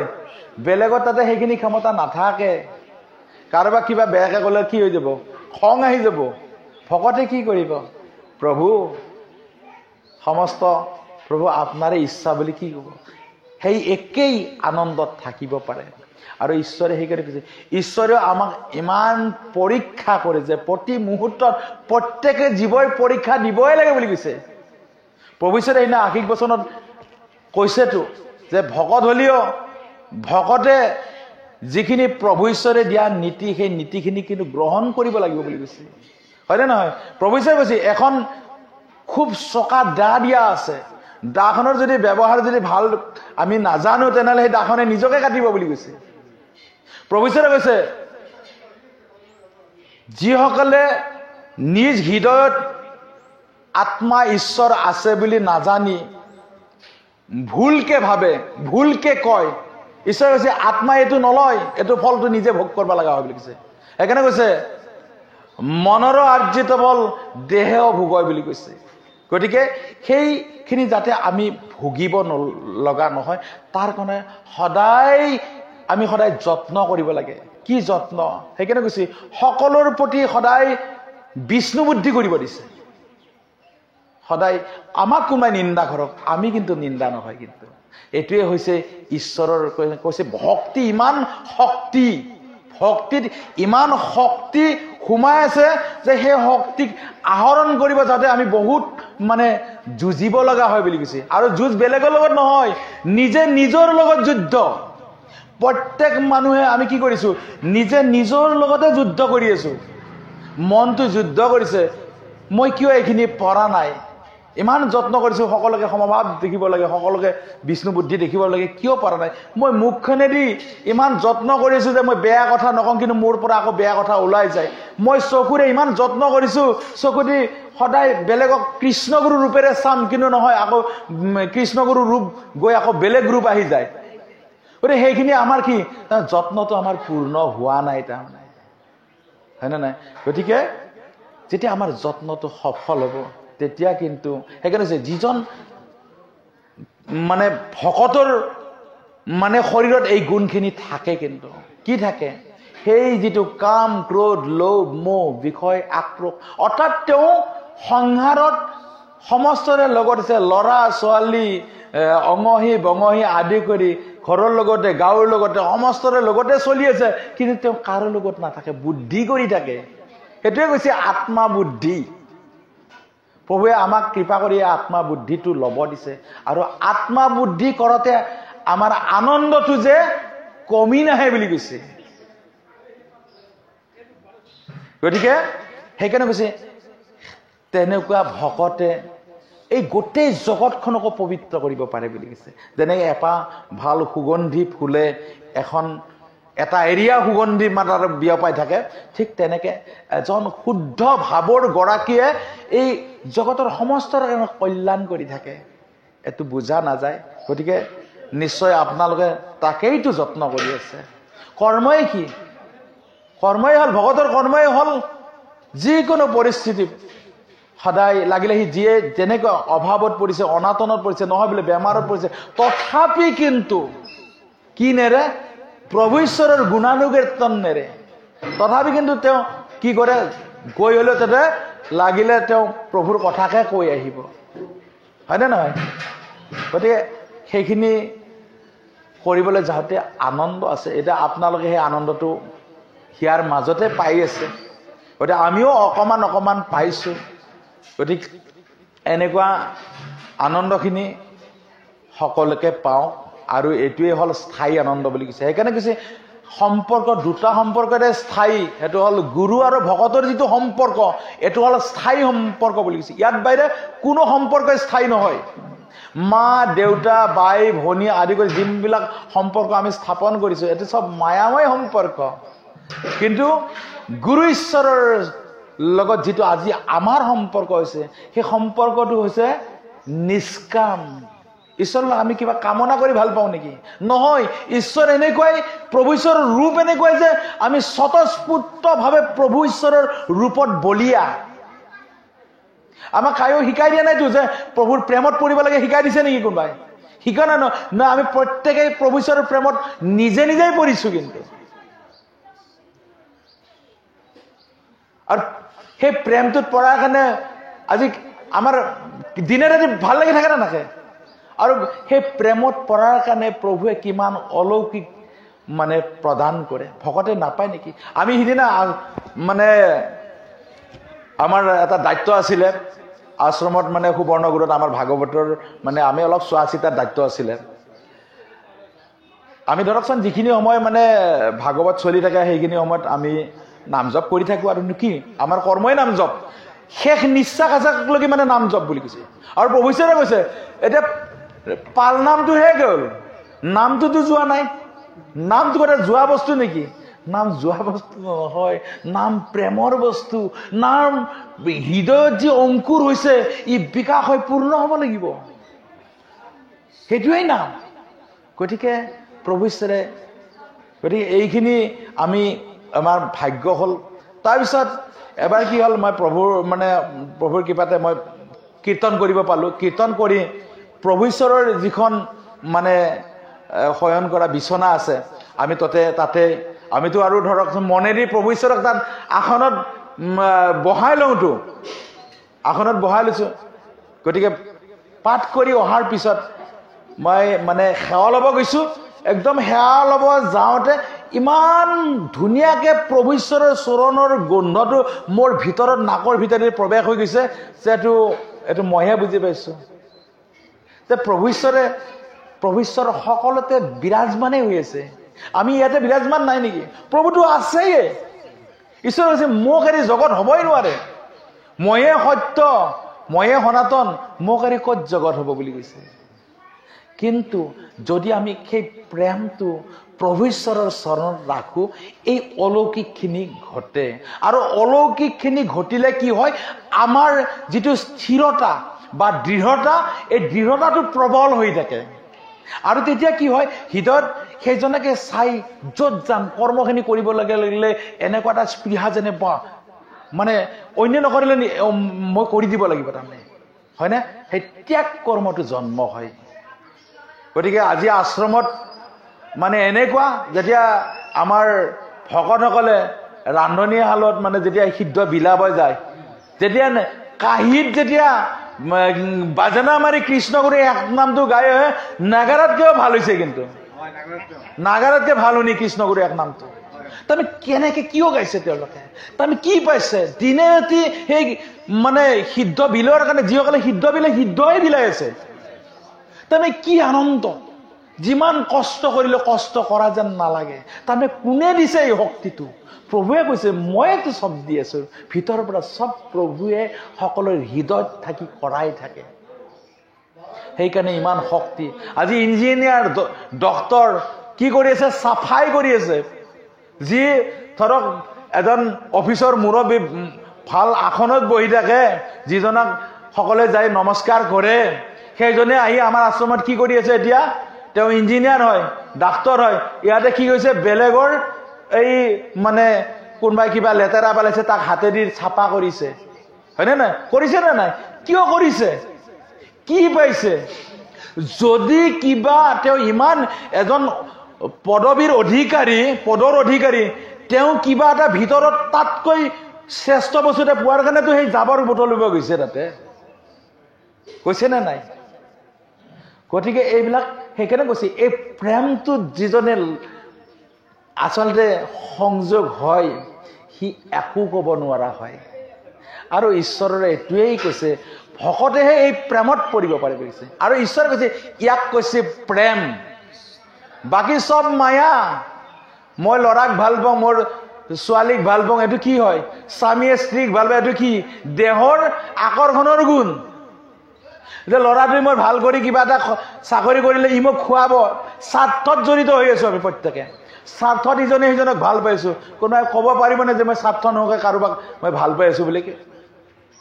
সেইকাৰণে কৈছে আজি নিস্বাৰ্থভাৱে কৰ্ম কৰিব পৰা কাৰণে, আজি নিস্বাৰ্থভাৱে ঈশ্বৰক বা জগতক ভাল পাব পৰা আনন্দ আজি আমাক কোনে দিছে? এইখিনি অধিকাৰী কোনে কৰিছে? সেইটোৱে হ'ল কৃষ্ণগুৰু প্ৰভু ঈশ্বৰে প্ৰত্যেক ভকতক আজি সেইখিনিৰ অধিকাৰী কৰিছে। আৰু ইয়ে কৈছে হ'ল অক্ষয় বিত্ত, সি মহাজন। ইয়াক কৈছে যিজনৰ হৃদয়ত এই প্ৰেমটো জন্ম হৈছে সি মহাজন বুলি কৈছে। গতিকে জড়ভৰতৰ বাহিৰৰ পৰা বহুত তিৰস্কাৰ কৰিছিল, শিল মাৰিছিল, জাবৰ মাৰিছিল, লেতেৰা ঠাইত আছিল বুলি। এইটো এনেকুৱা নহয় যে যিজনক ঈশ্বৰে ধৰি ৰাখে পৃথিৱীৰ সমস্ত জনেও বোলে তেওঁক কিবা অন্যায় কৰিবলৈও অন্যায় কৰিব নোৱাৰে, হয়নে নহয়? গতিকে আমি আচলতে ভাবিব নালাগে যে আমি যদি সঁচাকৈ ঈশ্বৰৰ দ্ৰোহী হওঁ তেতিয়াহ'লে কিন্তু আমাৰ সকলোৰে লোকচান হ'ব। ঈশ্বৰৰ দ্ৰোহী হ'ব নালাগে, ভকতৰ দ্ৰোহী হ'ব নালাগে কোনেও, হয়নে নহয়? ইজনে সিজনে আমি সদায় একে ঈশ্বৰৰ সন্তান বুলিহে ইজনে সিজনৰ লগত সংযোগ হৈ থাকিব লাগে আৰু সত্য বস্তুটো গ্ৰহণ কৰিব লাগে। সত্য বস্তুটো গ্ৰহণ কৰিলেহে ঈশ্বৰৰ কৃপা হ'ব। নহ'লে ঈশ্বৰৰ হৃদয়ত থাকিও ঈশ্বৰে দুৰ্যোধনক দিয়া নাছিলতো, দিছিল নেকি? দুৰ্যোধনে বিচৰাই নাই, কেনেকে দিয়ে? ধৃতৰাষ্ট্ৰই বিচৰাই নাই যে সেইজনৰ হৃদয়তে কৃষ্ণ আছে, বিচৰাই নাই, কেনেকে দিয়ে? উদ্ধৱে বিচাৰিছিল কাৰণে আজি উদ্ধৱক দি গ'ল নে নাই? অৰ্জুনে সেইখিনি অকমান আকুলতাটো আছিল কাৰণে জয় কৰাই দিলে নে নাই? কিহৰ কাৰণে? ঈশ্বৰ সকলৰ কাৰণে সম। তথাপি কৈছে মনটোৰ দ্বাৰা তো বাঞ্ছাটোতো হ'ব লাগিব নে নালাগে? আজি সেই বাঞ্ছাটো হোৱাৰ লগে লগে ঈশ্বৰে কৈছে সেইমতে যায়। আৰু সেইকাৰণে কৈছে ভকতেহে প্ৰকৃত ৰসৰ আনন্দ বুটলিব পাৰে। এই পৃথিৱীত যুগে যুগে বুটলি আছে, বুটলি থাকিব। আৰু সেইকাৰণে কৈছে ইয়াৰ আৰু ভাষাৰ বৰ্ণনা কৰি ইয়াক লাভ নাই যদি অনুভৱত নাথাকে। সেনে আমি ভাষাৰে বহুত বৰ্ণনা কৰিব পাৰোঁ, কিন্তু ঈশ্বৰৰ চৰণৰ যদি আমি ৰাতুল চৰণ দেখাই নাই তেনেহ'লে ঈশ্বৰৰ বৰ্ণনা কৰি কি লাভ হ'ব? আমি বৰ্ণনা নকৰিলোৱেই, কিন্তু চৰণ যদি আকৌ সন্মুখত প্ৰকট হৈ আছে যদি বৰ্ণনা কৰিব নালাগেতো, হয়নে নহয়? গতিকে সেইটোৱে কথা। বৰফ টুকুৰা আমি ঠাণ্ডা বুলি কৈ থাকিলে নহ'ব। বৰফ টুকুৰা চুইচ ঠাণ্ডাৰ যিটো পৰশ এইটো লাভ কৰিব পাৰিব বুলি কৈছে। গতিকে আজি ভকতক সেইখিনি আনন্দ দিছে। আজি আমি নিজে ভকত হ'ব পাৰিছো নোৱাৰিছো এইটো নাজানো, কিন্তু প্ৰভু ঈশ্বৰে যিখিনি আজি আমাক নীতি দিছে সেই নীতিখিনিক আমি পালন কৰিবলৈ যাওঁতে আজি আমাৰ ভিতৰৰ সত্তাৰ এনেকুৱা পৰিৱৰ্তন হৈছে যে সেই পৰিৱৰ্তনটো আমি নিজে ক'ব লগা নাই, বেলেগে কৈ আছে। প্ৰভু আগতে দেখোন এনেকুৱা নাছিলি, এতিয়া কেনেকে হলি? আগতে আমি কেনেকুৱা আছিলো, আজি বোলে নাখাব লগা বস্তুবিলাক খাই আমি মানে পইচাৰ অপব্যয় কৰিছিলো, সময়ৰ অপব্যয় কৰিছিলো। এতিয়া আমি তামোলখনে নাখাওঁ, এটা সোধে কেনেকে থাকায় তামোলখন নোখোৱাকে? প্ৰভু এইটোৱেতো ঈশ্বৰৰ মাহাত্ম্য।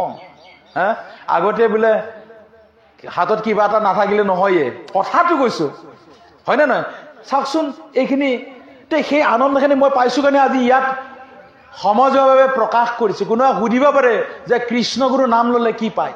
কৃষ্ণগুৰু নাম ললে যিখিনি পাব সেই পৃথিৱীত তাক গণি শেষ কৰিব নোৱাৰে। অকল কৃষ্ণগুৰু নাম ললে এই টকা আৰু ঘৰ আৰু মাটি এইখিনি পোৱা নোবোলে। কৃষ্ণগুৰু নাম পালে, কৃষ্ণগুৰু নাম কৰিলে সমতা পাব। হৃদয়ত যিটো ভক্তিৰ যিটো ধন, এই ভক্তিৰ ধনটো হৃদয়ত পাব বুলি কৈছে। আৰু ঈশ্বৰে কৈছে সমতা যদি লাভ হয় আৰু কি লাগে? সেইকাৰণে কৈছে ভকতৰ শৰীৰত এইখিনি গুণ থাকে: সত্য, শৌচ, ক্ষমা, দয়া, সৰলতা, প্ৰেম, ধৈৰ্য, প্ৰবোধ, বৈৰাগ্য। সেইটোৱে কৈছে আগম আছিল, নিগম হৈ গল। আগমত কি হয়? আগমত এই গুণবিলাক আমাক আকৃষ্ট হৈছিলো। সেইকাৰণে কৈছে আমি ঈশ্বৰৰ দুয়োফালে আছিলো, একফালে মায়াত তেওঁৱেই লিপ্ত কৰে আৰু আনফালে ভক্তিৰ দ্বাৰা তেওঁৱেই কি কৰে? উদ্ধাৰ কৰে। সেইকাৰণে কৈছে যিজনে এই সত্যটোক নামানে, ঈশ্বৰে তেওঁক আকৌ বহুত ধন জন দি মায়াত লিপ্ত কৰাই, মানে তেওঁক অসুখী কৰি পেলায় কিন্তু মনটো। সেইকাৰণে কৈছে অধিক ধন থকা মানুহৰ শান্তি আচলে না, শান্তি নাথাকেতো। কাৰণ তেওঁৰ ধনৰ হিচাপ কৰাতেই তেওঁ ঈশ্বৰৰ কথা পাহৰিয়ে গৈছে। কিন্তু তেওঁকেতো ঈশ্বৰে সৃষ্টি কৰিছিল না নাই? যাৰ কাৰণে আজি এই পৃথিৱী দেখিলে, বিনন্দীয়া পৃথিৱী দেখিলে, বিনন্দীয়া পৃথিৱীৰ মানে টেঙা, তিতা, কেহা, মিঠা আজি সম্পদখিনিৰ তেওঁ অধিকাৰী হোৱা নাই নেকি? এই ঘৰ বনাইছে, আজি কোনোবাবিলাক 7 তলা বিল্ডিং বনাইছে, কোনোবাৰ বোলে কোটি কোটি টকা হৈছে। তেতিয়া সেইখিনি হ'ল কেনেকে? ভিতৰত সেইজন ঈশ্বৰ নাই নেকি? আছে। কিন্তু তেওঁ সময়ৰ এনেকে টান হৈ গল যে এতিয়া টকাৰ পিছত দৌৰি দৌৰি যিজনে তেওঁক চৈতন্য কৰি ৰাখিছে, অৰ্থাৎ দেহটো দিছে, সেইজনৰ কথা কিন্তু ভাবিবৰ সময় নাই। কিন্তু এইখিনিকে আকৌ ঈশ্বৰে কৈছে যে প্ৰতিজ্ঞাটো তুমি কৰি আহিছিলা, মোৰ কথা পাহৰি গলা। গতিকে এইখিনি কথা আমি জনা নাছিলো। এতিয়া আমি প্ৰতি মুহূৰ্তত এইখিনি কথাই আমাক ভিতৰত মানে আনন্দ যে প্ৰভু আমি একো বুজি পোৱা নাছিলো। চৈতন্য মানে কি আমি জনা নাছিলো, ৰমন মানে কি জনা নাছিলো। এতিয়া দেখোন আমি যি হাত আমাৰ সদায় আনক মাৰাৰ কাৰণে হাত দাঙি আছিলো, বহুত বল থকাৰ কাৰণে, সেই হাত এতিয়া হাতযোৰ কৰাৰ কাৰণে আমাৰ সকলোকে লাগে, সৰুও হওক, সৰুজনৰ কাৰণে আমি কি ৰাখিছো? হাতযোৰ কৰিব পাৰিছো। ডাঙৰ হওক বোলে তেওঁকো হাতযোৰ কৰিছো। কেনেকে? অসমান নহয়, কিন্তু সমান ভাৱেৰে। কেনেকে সমান ভাৱে? যে দুজনৰ হৃদয়তে কৃষ্ণগুৰু ঈশ্বৰ আছে কাৰণে আজি দুয়োকে আমি সমান ভাৱে চাব পাৰিছো। কলা বা আমি বগাৰ বিচাৰ কৰিব আমাৰ এতিয়া মনত নাহে, দেখাত ধুনীয়া বা কুৎসিতৰ আমাৰ বিচাৰ নাহে। এতিয়া সমান, আমাৰ সকলৰ কাৰণে সমান। এতিয়া আজি আমি সেই যিখিনি আজি প্ৰভু ঈশ্বৰৰ কৃপাত ভাৱৰ জন্ম হৈছে, এই ভাৱখিনিৰ কাৰণে আমি নিৰন্তৰে আমি টোপনি মাৰি থাকিলেও সেই টোপনিটো আনন্দ লৈ থাকো। কোনে কৰিলে? সেইটোৱে হৈছে জগতৰ ঈশ্বৰ কৃষ্ণগুৰু ঈশ্বৰে আজি সেইখিনি আমাৰ হৃদয়ত দিছ কাৰণে আমি হৃদয়ত ভুকুৱাই ক'ব পাৰো যে সেইখিনি আমি পাইছো আৰু সেইখিনিকে বিচাৰিছো। আমি অহংকাৰ কৰা নাই, কিন্তু কৈছো যে এইখিনি পোৱাখিনিক নহলে ৰাইজে বুজিয়ে নাপাব। আজি জগতৰ ঈশ্বৰক প্ৰভু ঈশ্বৰে কি কৰে কি নকৰে তাৰ ওপৰত কিমান মন্তব্য দি জগতখনত ঈশ্বৰক মানে তিৰস্কাৰ কৰি আছে। চাওকচোন কিমান দুখৰ কথা হৈ আছে, হয়নে নহয়? গতিকে এইখিনি নঘটক বুলি আজি আমি ক'ব লগা হৈছে। কোনোবাই আমি এতিয়া ফেচবুকত বহুতে প্ৰভু ঈশ্বৰৰ বিষয়ে বহুত মন্তব্য লিখি আছে, কিন্তু জানা নাই সেইজনে যে কাল মায়াৰ অধিকাৰী তেওঁৰ হৃদয়তে থাকি কাল ৰূপে প্ৰৱেশ হৈছে এইটো তেওঁ জানা নাই। কিন্তু যিদিনা অনুশোচনাত ভুগিব আৰু ভুগিছেও, এনে অনুশোচনাত ভুগি বহুতে ক্ষমা বিচাৰিব লগা হৈছে, লাগিছেনে নাই? গতিকে সেই যাতে ভুলত নাহে সেইখিনিৰ কাৰণে আমি আগতীয়াকৈ, আৰু প্ৰভু ঈশ্বৰে কৈছে এনেকুৱা অনুষ্ঠানবিলাক মাইক লগাই কিয় দিছে, যে মাইক লগাই এইটো কাৰণে দিছে যে মই সত্য, ময়েই গুৰু, ময়েই সত্য, ময়েই চৈতন্য ব্ৰহ্ম। গতিকে মই সত্য বুলি প্ৰভুৱে নিজে প্ৰকাশ কৰিছে, ভকতক প্ৰমাণ দিছে। গুৰু কৃষ্ণ প্ৰেমানন্দ প্ৰভু ঈশ্বৰ ৰূপে এতিয়া প্ৰভুৱে গুৰুভাৰ গ্ৰহণ কৰি নাম দান কৰিছে, প্ৰভু সত্য। গতিকে সত্যক যদি কোনোবাই উপলুঙা কৰে, তিৰস্কাৰ কৰে, তেনেহ'লে তাৰ ফলটো বেয়া হয়। কাৰণে আমি কৈছোঁ নহয়, সকলোৱে প্ৰভুৰ প্ৰেমত আহক, সকলোৱে আঁকোৱালি লওক, তেতিয়াহ'লে সেই আনন্দখিনি তেওঁৰ হৃদয়ত পাব, আৰু যাতে ভৱিষ্যতে এই কৰ্মফল তাতে নাহাকে থাকে। সেইখিনিৰ কাৰণে আমি আজি দুআষাৰমান ক'ব লাগিলে। ঈশ্বৰে, প্ৰভু ঈশ্বৰে কৃপা কৰক সকলোকে। গতিকে সেইকাৰণে কৈছে ভকতেহে এই প্ৰেমৰ সংজ্ঞা জানে। ক'বৰ কাৰণে সংজ্ঞা নাজানে নাই, অনুভৱৰ কাৰণে সংজ্ঞা জানে। ক'লে কি পাম যদি অনুভৱ নাথাকে? সিদিনা ভাগৱত পঢ়ি থাকোঁতে মানে এনেকুৱা এটা অৱস্থা হ'ল যে ভাগৱত পঢ়ি থকাৰ পাছত এতিয়া এনেকুৱা হ'ল, প্ৰভুৱে মানে ভিতৰৰ পৰা এতিয়া শব্দ প্ৰকাশ নহয়। এতিয়া তাৰমানে এতিয়া এনেকুৱা মানে প্ৰেম জন্ম হ'লে সেই বস্তুটো শব্দ এতিয়া প্ৰকাশ নহয়। এতিয়া কি কৰা যায়? আমাৰ সুবৰ্ণগুৰত হয়ো কেতিয়াবা কেতিয়াবা আপুনি চাবচোন, প্ৰভু ঈশ্বৰক ভাবতে এনেকুৱা আহে, হৰে চকু পানী ওলাই থাকে। তাৰপিছত মানে এনেকুৱা চকু পানী ওলাল, আৰু চকু পানী মোৰটো বুলি কি, তাতে যিমান আছিল চববিলাকে একেলগে মানে কান্দিলে তাৰমানে।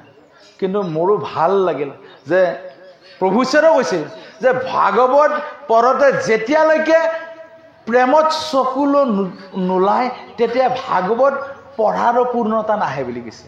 সেইকাৰণে কৈছে শ্ৰৱণ আৰু কীৰ্তন দুটা বৰ্ণ কেতিয়া হয়? যেতিয়া কীৰ্তন কৰি চকু ললাই, শ্ৰৱণ কৰি যেতিয়া চকু লয় ঈশ্বৰে কৈছে তেতিয়া আপুনি নিজেই আনন্দ পাব। প্ৰভু ঈশ্বৰে কৈছে সেইটোৱে হৈছে গংগা। এতিয়া মানুহে গংগাত লাখে লাখে কৰৰে গা ধুই আছে, কিন্তু প্ৰকৃত গংগাটো নিজৰ লগত আছে। গংগা বিচাৰিব লাগিব, নিজৰ লগতে আছে। সেই যে ঈশ্বৰ বুলি জানি প্ৰভুৰ প্ৰেমত প্ৰভুৰ চৰণ চিন্তা কৰি নিষ্কামভাৱে যি চকুলো ওলাই আহিল, ঈশ্বৰে কৈছে ই তাতপৰ পবিত্ৰ বস্তু আৰু একো নাই, পবিত্ৰ পানী আৰু নাই। সেইটোৱে কৈছে ঈশ্বৰে কোনটো গ্ৰহণ কৰিলে? এই যে চকু পানী বৈ আহিল, যে জীৱৰ প্ৰেমৰ কাৰণে সেই চকু পানী যে বৈ আহিল, গুৰু ঈশ্বৰৰ প্ৰেমৰ চৰণৰ কাৰণে যে প্ৰেমটো বৈ আহিছে, ঈশ্বৰে কৈছে সেই চকু পানীত মানে ইমান মানে শুদ্ধতা আছে। সেই চকু পানী ওলাই আহি শৰীৰত প্ৰৱেশ হোৱাৰ লগে লগে শৰীৰটো কি হৈ যায়? শুদ্ধ হৈ গ'ল বুলি কৈছে। এইটোহে গংগা। গতিকে সেই গংগা আমি বোৱাই আনিব লাগিব। বেলেগে বোৱাই অনা গংগা নহয়, নিজে নিজৰ গংগাক বোৱাই আনিব লাগিব। সেই গংগাত আমি নিজে গান ধুব লাগিব। সেইকাৰণে কৈছে প্ৰভু ঈশ্বৰৰ বস্তুবিলাক বাহ্যিক নহয়, আভ্যন্তৰৰ ভিতৰৰো বস্তু। সংযোগ হওকচোন। গতিকে সেই সংযোগখিনিৰ লগত অকণমান হ'লেও প্ৰভু ঈশ্বৰে কৃপা কৰাৰ কাৰণে সেই অনুভৱখিনি দিয়াৰ কাৰণে প্ৰকাশ কৰিছোঁ। মোৰ বুলি নহয়, আপোনালোক প্ৰত্যেকৰে সেই গংগা বয়ে আছে দিনে ৰাতি, আৰু তাত আপোনালোকে স্নান কৰি আছে।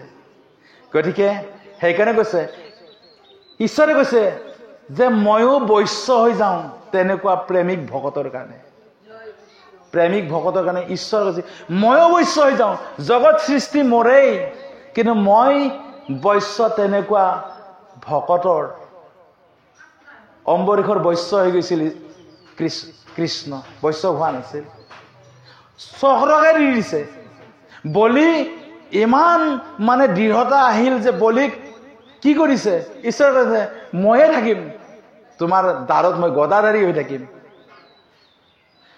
গতিকে আজি আপোনালোক প্ৰত্যেকেই তেনেকুৱা একান্ত প্ৰভু ঈশ্বৰৰ ভকত। গতিকে প্ৰভু ঈশ্বৰে কৈছে আপোনালোকে ভাগৱত মানে আত্মা, অৰ্থাৎ ঈশ্বৰৰ জন্মসূত্ৰে ঈশ্বৰ। প্ৰভুৱে কৈছে যে ঈশ্বৰ যে ডাঙৰ হয় ঈশ্বৰ নহয়তো, ঈশ্বৰ জন্মসূত্ৰে ঈশ্বৰ। যিদিনা পৃথিৱীত আহি চৰণ দিয়ে সিদিনাৰ পৰাই অলৌকিক আৰম্ভ কৰে। প্ৰভু ঈশ্বৰে এনেকুৱা অলেখ মহিমা গাঁওবাসীয়ে দেখা পাইছিল। বোলে গলৰ গামোচাৰ কাৰণে ফেটি সাপ হৈ যায়, এইবিলাক গাঁওবাসীয়ে দেখা পাইছিল। যেনেকৈ ভগৱান শ্ৰীকৃষ্ণক মানে সৰুৰ পৰাই লীলা কৰি মানে দৈৱকীয়ে এই লীলাবিলাক দেখা পাইছিল, যশোদাই লীলাবিলাক দেখা পাইছিল, তথাপিও অস্পষ্ট হৈ গৈছিল মাজে মাজে। ঈশ্বৰৰ লীলা না ধৰিব নোৱাৰি, আমিও হওঁ তেনেকৈ। গতিকে চাওকচোন এনেকুৱা লীলা কৰি আজি আমাৰ লগত আছে। আজি গুৰু কৃষ্ণ প্ৰেমানন্দ প্ৰভু ঈশ্বৰ আজি লীলা কৰি আছে, লীলা কৰি আমাৰ লগত আছে। গতিকে সেই ভাৱটো যদি এতিয়া আমি ভালকে ৰাখোঁ, নিশ্চয় প্ৰভু ঈশ্বৰে কৃপা কৰিব। আৰু সেইকাৰণে কৈছে প্ৰভু ঈশ্বৰৰ যিখিনি প্ৰকাশ, এই প্ৰকাশখিনি ক'ত, বাল্ব এটা জ্বলে ক'ত, কাৰেণ্টখিনিৰ প্ৰকাশ হ'ব লাগিলে এটা বাল্ব নালাগিল। সেইকাৰণে কৈছে ভকত সেই বাল্বটো হয়। ঈশ্বৰৰ প্ৰকাশটো ক'ত হৈছে? বাল্ব জ্বলিছে, কি পোহৰ দিছে, পোহৰ দিছে। সেইকাৰণে কৈছে প্ৰত্যেক ভকতে পদুমৰ নিচিনা বুলি কৈছে, যে সংসাৰত থাকিও নিৰ্লিপ্তভাৱে থাকি জগতৰ মংগলৰ কাৰণে আজি কৰ্ম কৰি আছে। গতিকে এইখিনি প্ৰভু ঈশ্বৰৰ কৃপা, এইখিনিয়ে গুৰু ঈশ্বৰৰ মহিমা। গতিকে আপোনাৰ সমস্ত জনৰে আমি বন্দনা কৰিবলৈ লৈছো। জয় কৃষ্ণ গুৰু।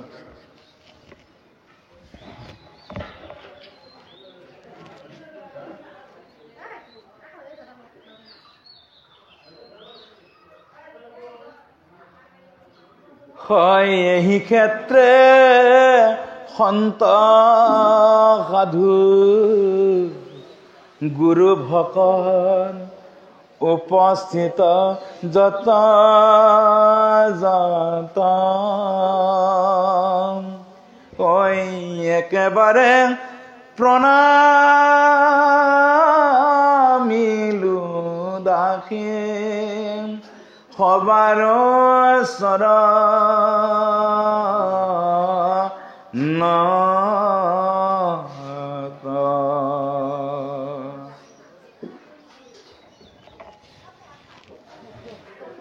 কিনু ভাগ্য চৰণ দে খিলো তোমাৰ ও জনম খাম ফল ভৈল আজি হে আমাৰ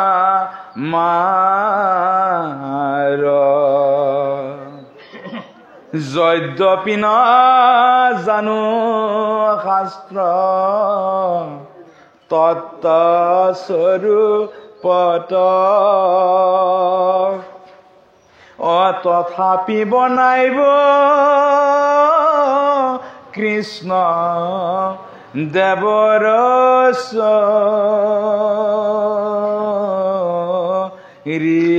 চৰিত্ৰ হে কৃষ্ণ গুৰু প্ৰভু সেৱক পালক ওই আমি আপোনাৰ দাস ৰাখিও মাক ভৱ উদ্ধাৰৰ হেতু লৈলো শৰণ সৰ্ব পাপ বিনাশন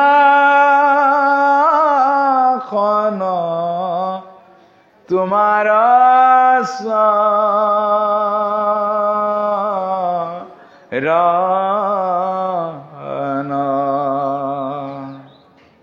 সমস্ত বিঘ্নিৰ দ্বাৰা অবাধাহীন শুই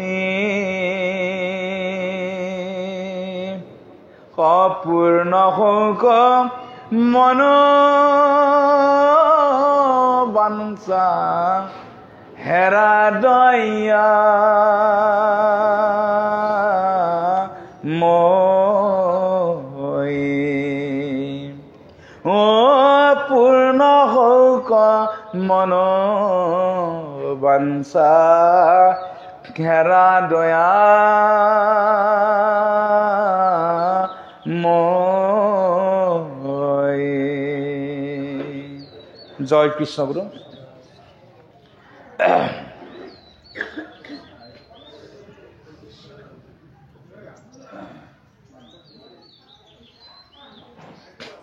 শ্ৰীমদ ভাগৱত সাৰ প্ৰশংসা।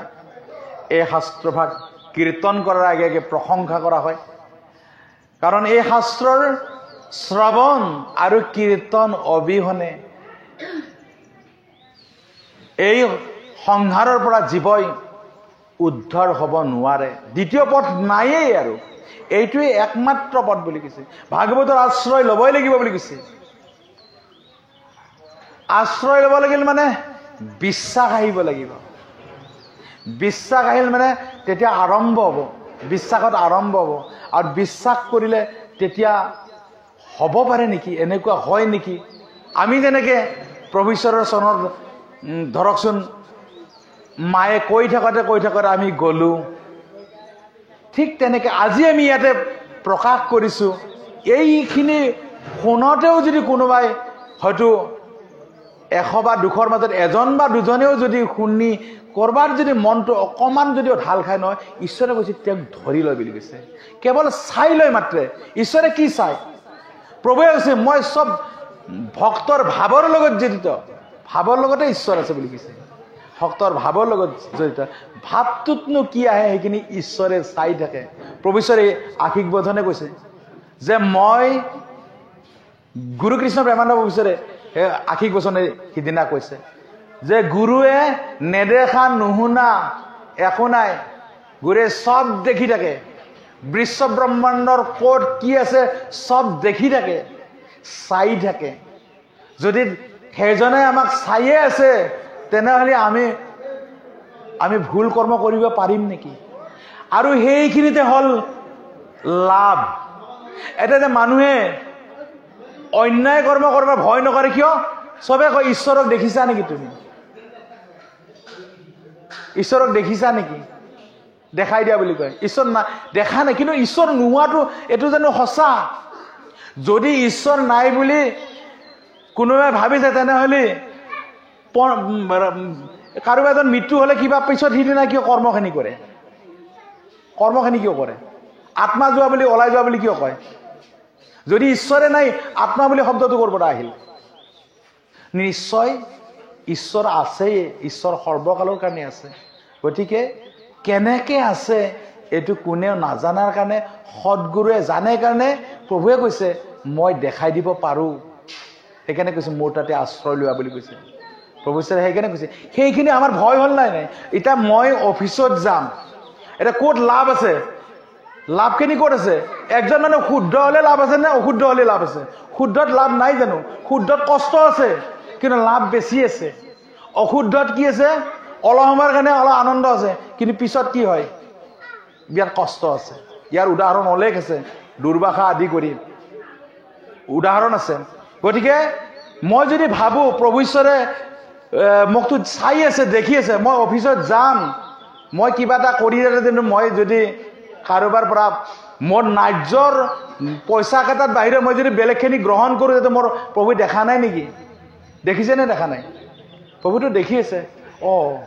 মই এয়ে শিকালোঁ নেকি কথাটো, হয় নে নহয়? সেইকাৰণে কৈছে যেতিয়া গুৰুকে ঈশ্বৰ বুলি জানিব তেতিয়া ভয় থাকিব। ভয় থাকিলে কি হ'ব? বেয়া কথা নকয়, কাকো হিংসা নকৰে। আৰু যদি কিবা অলপ তেনেকুৱা গুণো থাকে কি হয়? সেই গুণবিলাক লাহে লাহে কমি আহে, ভয়টো থাকে না, সেইকাৰণে ভয় নকৰে। সেইকাৰণে কৈছে ভকতে কাৰোৰ পৰা ক'ৰবাত টকা ঘোচ লোৱা, কিবা লোৱা, আন এনেকুৱা কৰ্ম কৰে নেকি? নকৰে। যদি কোনোবাই কৰিছে সি সি কিন্তু মানে ভুলে কৰি আছে। কিন্তু সেইকাৰণে প্ৰভুৱে কৈছে ভকত হলেও যদি সত্য কৰ্মটোক নকৰে অপৰাধ হ'বই, কাৰণ ঈশ্বৰ সত্যৰ লগতে জড়িত। আৰু কোনোবাই নাম নল'ব পাৰে যদি তেওঁ কিন্তু আচৰণ সত্য, কিন্তু ঈশ্বৰ তেওঁৰ লগতে থাকে। কিন্তু গতিকে প্ৰভুৱে কৈছে আমাক সেই সত্যটো প্ৰভুৱে দেখাই দিছে কাৰণে প্ৰভুৱে কৈছে আমি সেই সত্যটো গ্ৰহণ কৰিব লাগে। সেইকাৰণে কৈছে আমি ঘৰতো সেইখিনি আচৰণ দেখাব লাগে, বাহিৰতো সেইখিনি আচৰণ দেখাব লাগে, সকলোতে সেই আচৰণখিনি দেখাব লাগে। তেতিয়া বেলেগবিলাকে ক'ব নহয় যে এইজনে এনেকুৱা কৰিবই নোৱাৰে।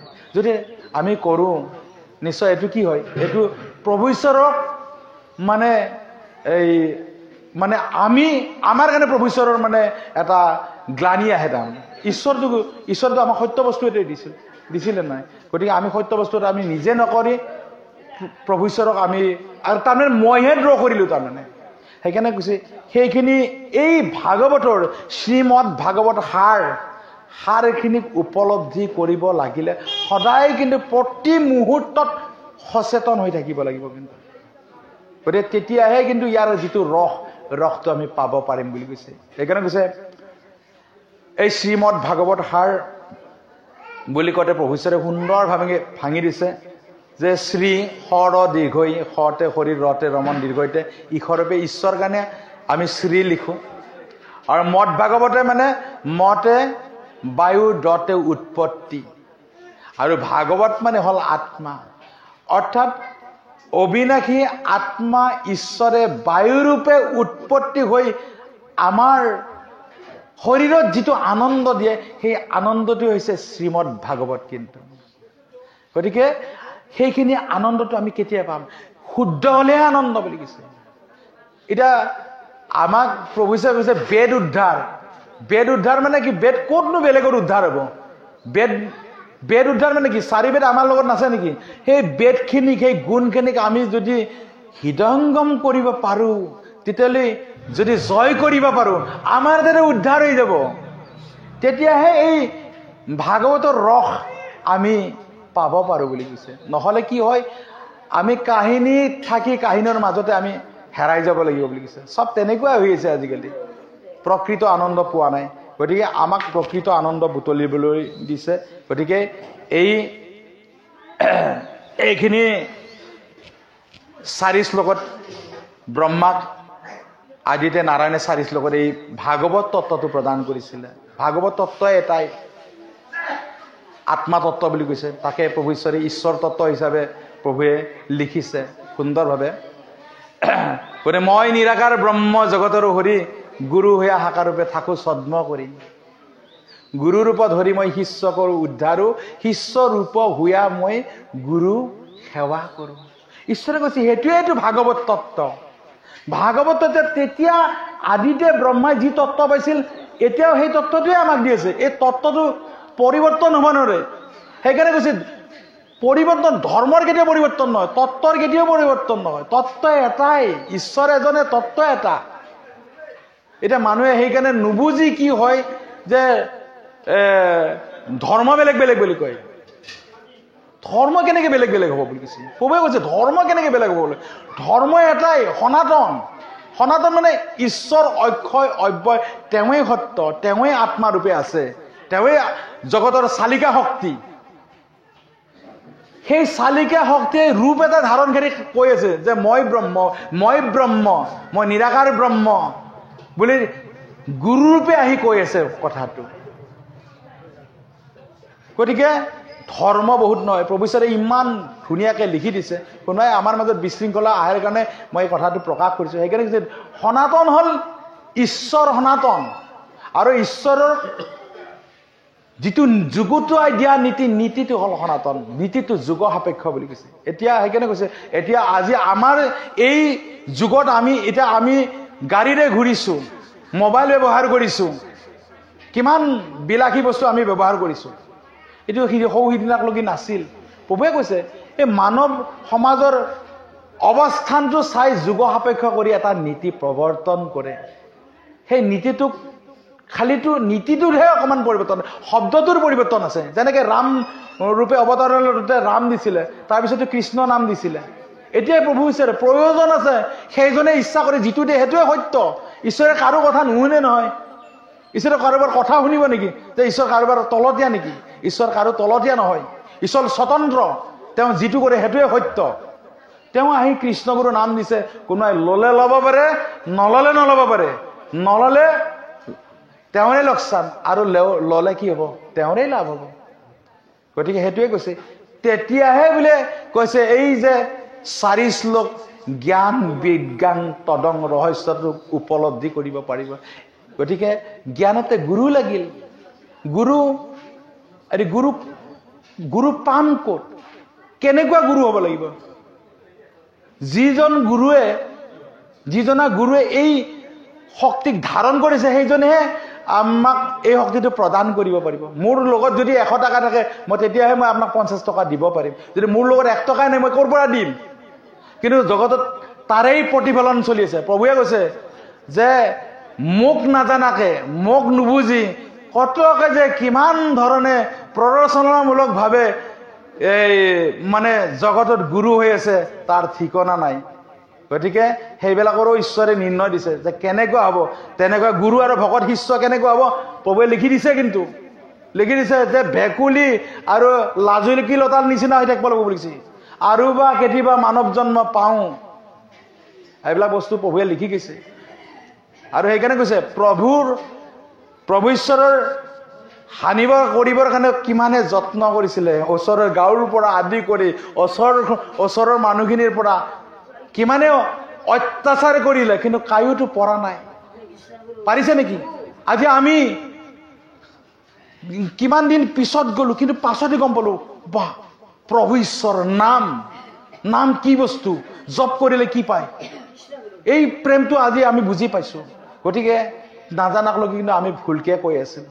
গতিকে তেনেকুৱা কথা। সেইকাৰণে যে গুৰু লাগিব বুলি কৈছে। সেইকাৰণে ব্ৰহ্মাৰ কাৰণে নাৰায়ণে গুৰু আছিল। এতিয়া আমাৰ গুৰু কোন হ'ব? এটা আমি কওঁ নাম যিবিলাকে গায় গুৰুৰ চৰণত শৰণ লোৱাটোৱে কয়। এতিয়া গুৰুৰ চৰণ ক'ত পাম? চৰণ কেতিয়া পাম? চৰণ দৃশ্যমান হ'ব লাগিব, সাকাৰ হ'ব লাগিব। তেতিয়া কৈছে চৰণ মই পালো। নিৰাকাৰত আমি চৰণ চিন্তা কৰিলে আমি নিৰাকাৰত কেনেকে পাম? নিৰাকাৰতো চৰণ নাথাকে। নিৰাকাৰৰ আকাৰ থাকে নেকি? নাথাকে। নিৰাকাৰৰ আকাৰ নাথাকে। নিৰাকাৰে সাকাৰ ৰূপত আহি যেতিয়া চৰণ দিয়ে, তেতিয়া কৈছে সেইটোৱে হ'ল সাকাৰ ৰূপী চৰণ। গতিকে সেইটোৱে কৈছে বৰ্তমান গুৰু কৃষ্ণ প্ৰেমানন্দ প্ৰভু ঈশ্বৰে সাকাৰ ৰূপী চৰণ দি আছে ভকতক। আজি ভকতে সেইখিনি ভক্তিধন লাভ কৰাৰ কাৰণে প্ৰভুৱে কৃপা কৰিছে। গতিকে সেইকাৰণে কৈছে দৃশ্যমান সদগুৰুৰ, সাকাৰ সদগুৰুৰ চৰণে হৈছে কৃষ্ণৰ চৰণ। সেইজনাৰ চৰণত আশ্ৰয় ললেহে তেতিয়া এই যে জ্ঞান বিজ্ঞান তদং ৰহস্য এইখিনি লাভ হ'ব। জ্ঞানতে জ্ঞান পাব লাগিল নেকি? এই গুৰু। আজি প্ৰভু ঈশ্বৰৰ কৃপাত অকমান হলেও আমাৰ সেইখিনি উদয় হৈছে না নাই? পূৰ্ণ উদয় হয় নাই, অকমানটো হৈছে। সেইখিনি পালো না? কেনেকে পালো? গুৰু ঈশ্বৰৰ চৰণৰ পৰা। সেইটো কাৰণে জ্ঞানতে গুৰু যিহেতু পূৰ্ণ সুখস্থি কলাৰ অধিকাৰী বুলি কৈছে। সমস্ত জানে, যিজনে অন্তৰ্যামী বুলি কৈছে। এটা প্ৰভুৱে নাজানে নেকি? আমি কি কৈছে প্ৰভুৱে চব জানে। আৰু এনেকুৱা নহয় যে প্ৰভুৱে প্ৰমাণ দিয়া নাই। প্ৰভু যে অন্তৰ্যামী বহুতকে প্ৰমাণ দিছে। আপুনি যাওকচোন, কিবা এটা ভাবি কথাটো ভাবি যাওকচোন, প্ৰভুৱে আগতীয়াকে সেই বস্তুতে প্ৰকাশ কৰি দিয়ে। কেনেকে? গতিকে সেইকাৰণে যে গুৰু কেনেকুৱা গুৰু ল'ব লাগিব সেইটোৱে কৈছে। সেইজনা সদগুৰু, সাকাৰূপী গুৰু। সাকাৰূপী গুৰুৰ চৰণত আশ্ৰয় লোৱাৰ পিছত তেতিয়া গুৰুৱে কি কৰিব? এই যে সুপ্ত আত্মা তেওঁৱেই। কিন্তু প্ৰভুৱে ঈশ্বৰে কৈছে যে ময়েই জগতৰ আত্মা। কাৰোবাক ইচ্ছা কৰিলে মোৰ তাতে আহিলে মই জগাই দিওঁ। তেতিয়া কি কৰে? মূৰত চুই দিয়ে, কৰ্ণপথেৰে কি কৰে? নাম দিয়ে। কিছে সেইকাৰণে প্ৰভুৱে প্ৰভুকে জগালে। কিন্তু ভিতৰত আমি কি পাৰিম? আমি জাগিলো নেকি? প্ৰভুৱে প্ৰভুকে জগালে। চৈতন্য ৰূপে তেওঁৱেই আছে নহয়। সুপ্ত আত্মা কি হয়? জাগ্ৰত হল। সেইকাৰণে সুপ্ত আত্মাক জাগ্ৰত কৰিবৰ কাৰণে সকলোৱে নোৱাৰে। সেইকাৰণে সাকাৰ সদগুৰু লাগে। সাকাৰ গুৰুৰ চৰণলৈ তেতিয়া বিজ্ঞান আহিব বুলি কৈছে। বিজ্ঞানত বুজি পাম বিজ্ঞানবিলাক কি? ঈশ্বৰৰ বিজ্ঞান, বিভূতিৰ বিজ্ঞান। চব বিভূতি বিজ্ঞান নহয়। আমাৰ দেহটো 24 তত্ত্বৰে গঠন হৈছে। কোনে কৰিছে? সেইজন পৰম ব্ৰহ্ম কৃষ্ণ গুৰুৱে কৰা নাই। সেইজন কৃষ্ণগুৰু প্ৰভু ঈশ্বৰে এই দেহটো সৃষ্টি কৰিছে। সৃষ্টি কৰাৰ কাৰণে দেহটো বিভূতি হ'ল। তেতিয়া বুজি পাম প্ৰভু সমস্ত জগতখন দেখোন আপোনাৰেই সৃষ্টি দেখোন। সেইটোৱে কৈছে বিজ্ঞান। চৰাচৰ জগত আজি গ্ৰহ নক্ষত্ৰ আদি কৰি যিমান বস্তু সৃষ্টি কৰিছে সব বস্তু ঈশ্বৰৰ বিজ্ঞানত সৃষ্টি হৈছে। অণু পৰমাণু ঈশ্বৰৰ বিজ্ঞান। অণুক কোনে তৈয়াৰ কৰিলে? পৰমাণুক কোনে তৈয়াৰ কৰিলে? ঈশ্বৰে কৰা নাই, ঈশ্বৰে সৃষ্টি কৰিছে। গতিকে যে অণু পৰমাণু আদি কৰি যিমান বস্তু আছে সব ঈশ্বৰৰ বিজ্ঞানত সৃষ্টি হৈছে। আৰু তেতিয়া ঈশ্বৰৰ বিজ্ঞানত যে সৃষ্টি হৈছে, তেতিয়া এই যে গুৰু ঈশ্বৰে কি কৈছিল যে মোৰেই সৃষ্টি, আমি য'ত চালেও কি পাম? তামোল দলত চালেও প্ৰভু তুমি আছা, অমুকত চালেও কি পাম? প্ৰভু তুমি আছা, হয়নে নহয়? এই ভাৱটো আহোঁতে তেতিয়া আমাৰ কি হ'ব? প্ৰভুৰ চৰণত প্ৰেম জন্ম হ'ব। কি প্ৰেম? প্ৰভু তোমাক মই নাভাবি থাকিব নোৱাৰো প্ৰভু, এটা ক্ষণো পাৰ নাযায় প্ৰভু।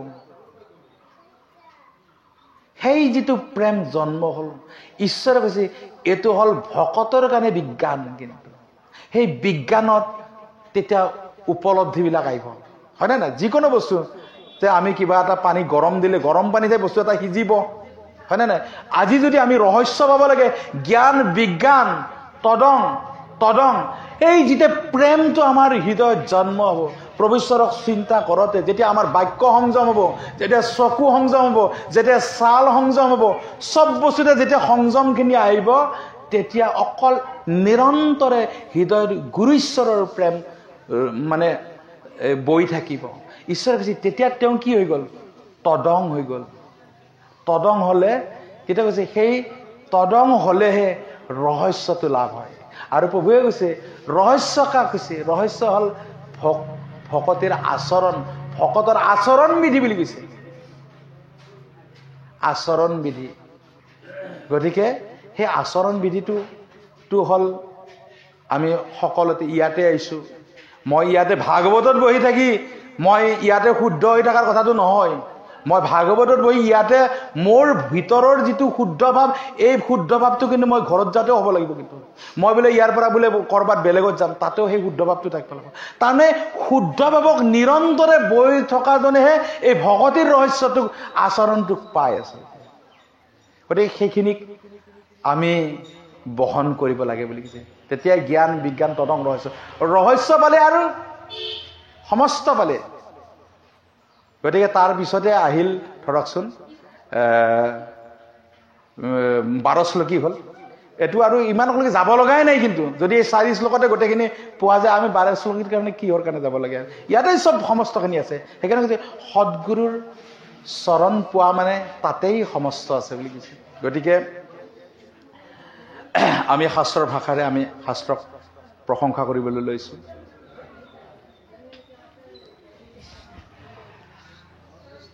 পৰম পুৰুষ মহাহৰি নিজে কৃষ্ণ গুৰু ৰূপ ধৰি, ঐতো জগতক কৰি মহাকৃপা দান, লোভিবে কবুলি মহাজ্ঞান, আতিদায়াতৰে নাৰায়ণ, পৰময় অমৃত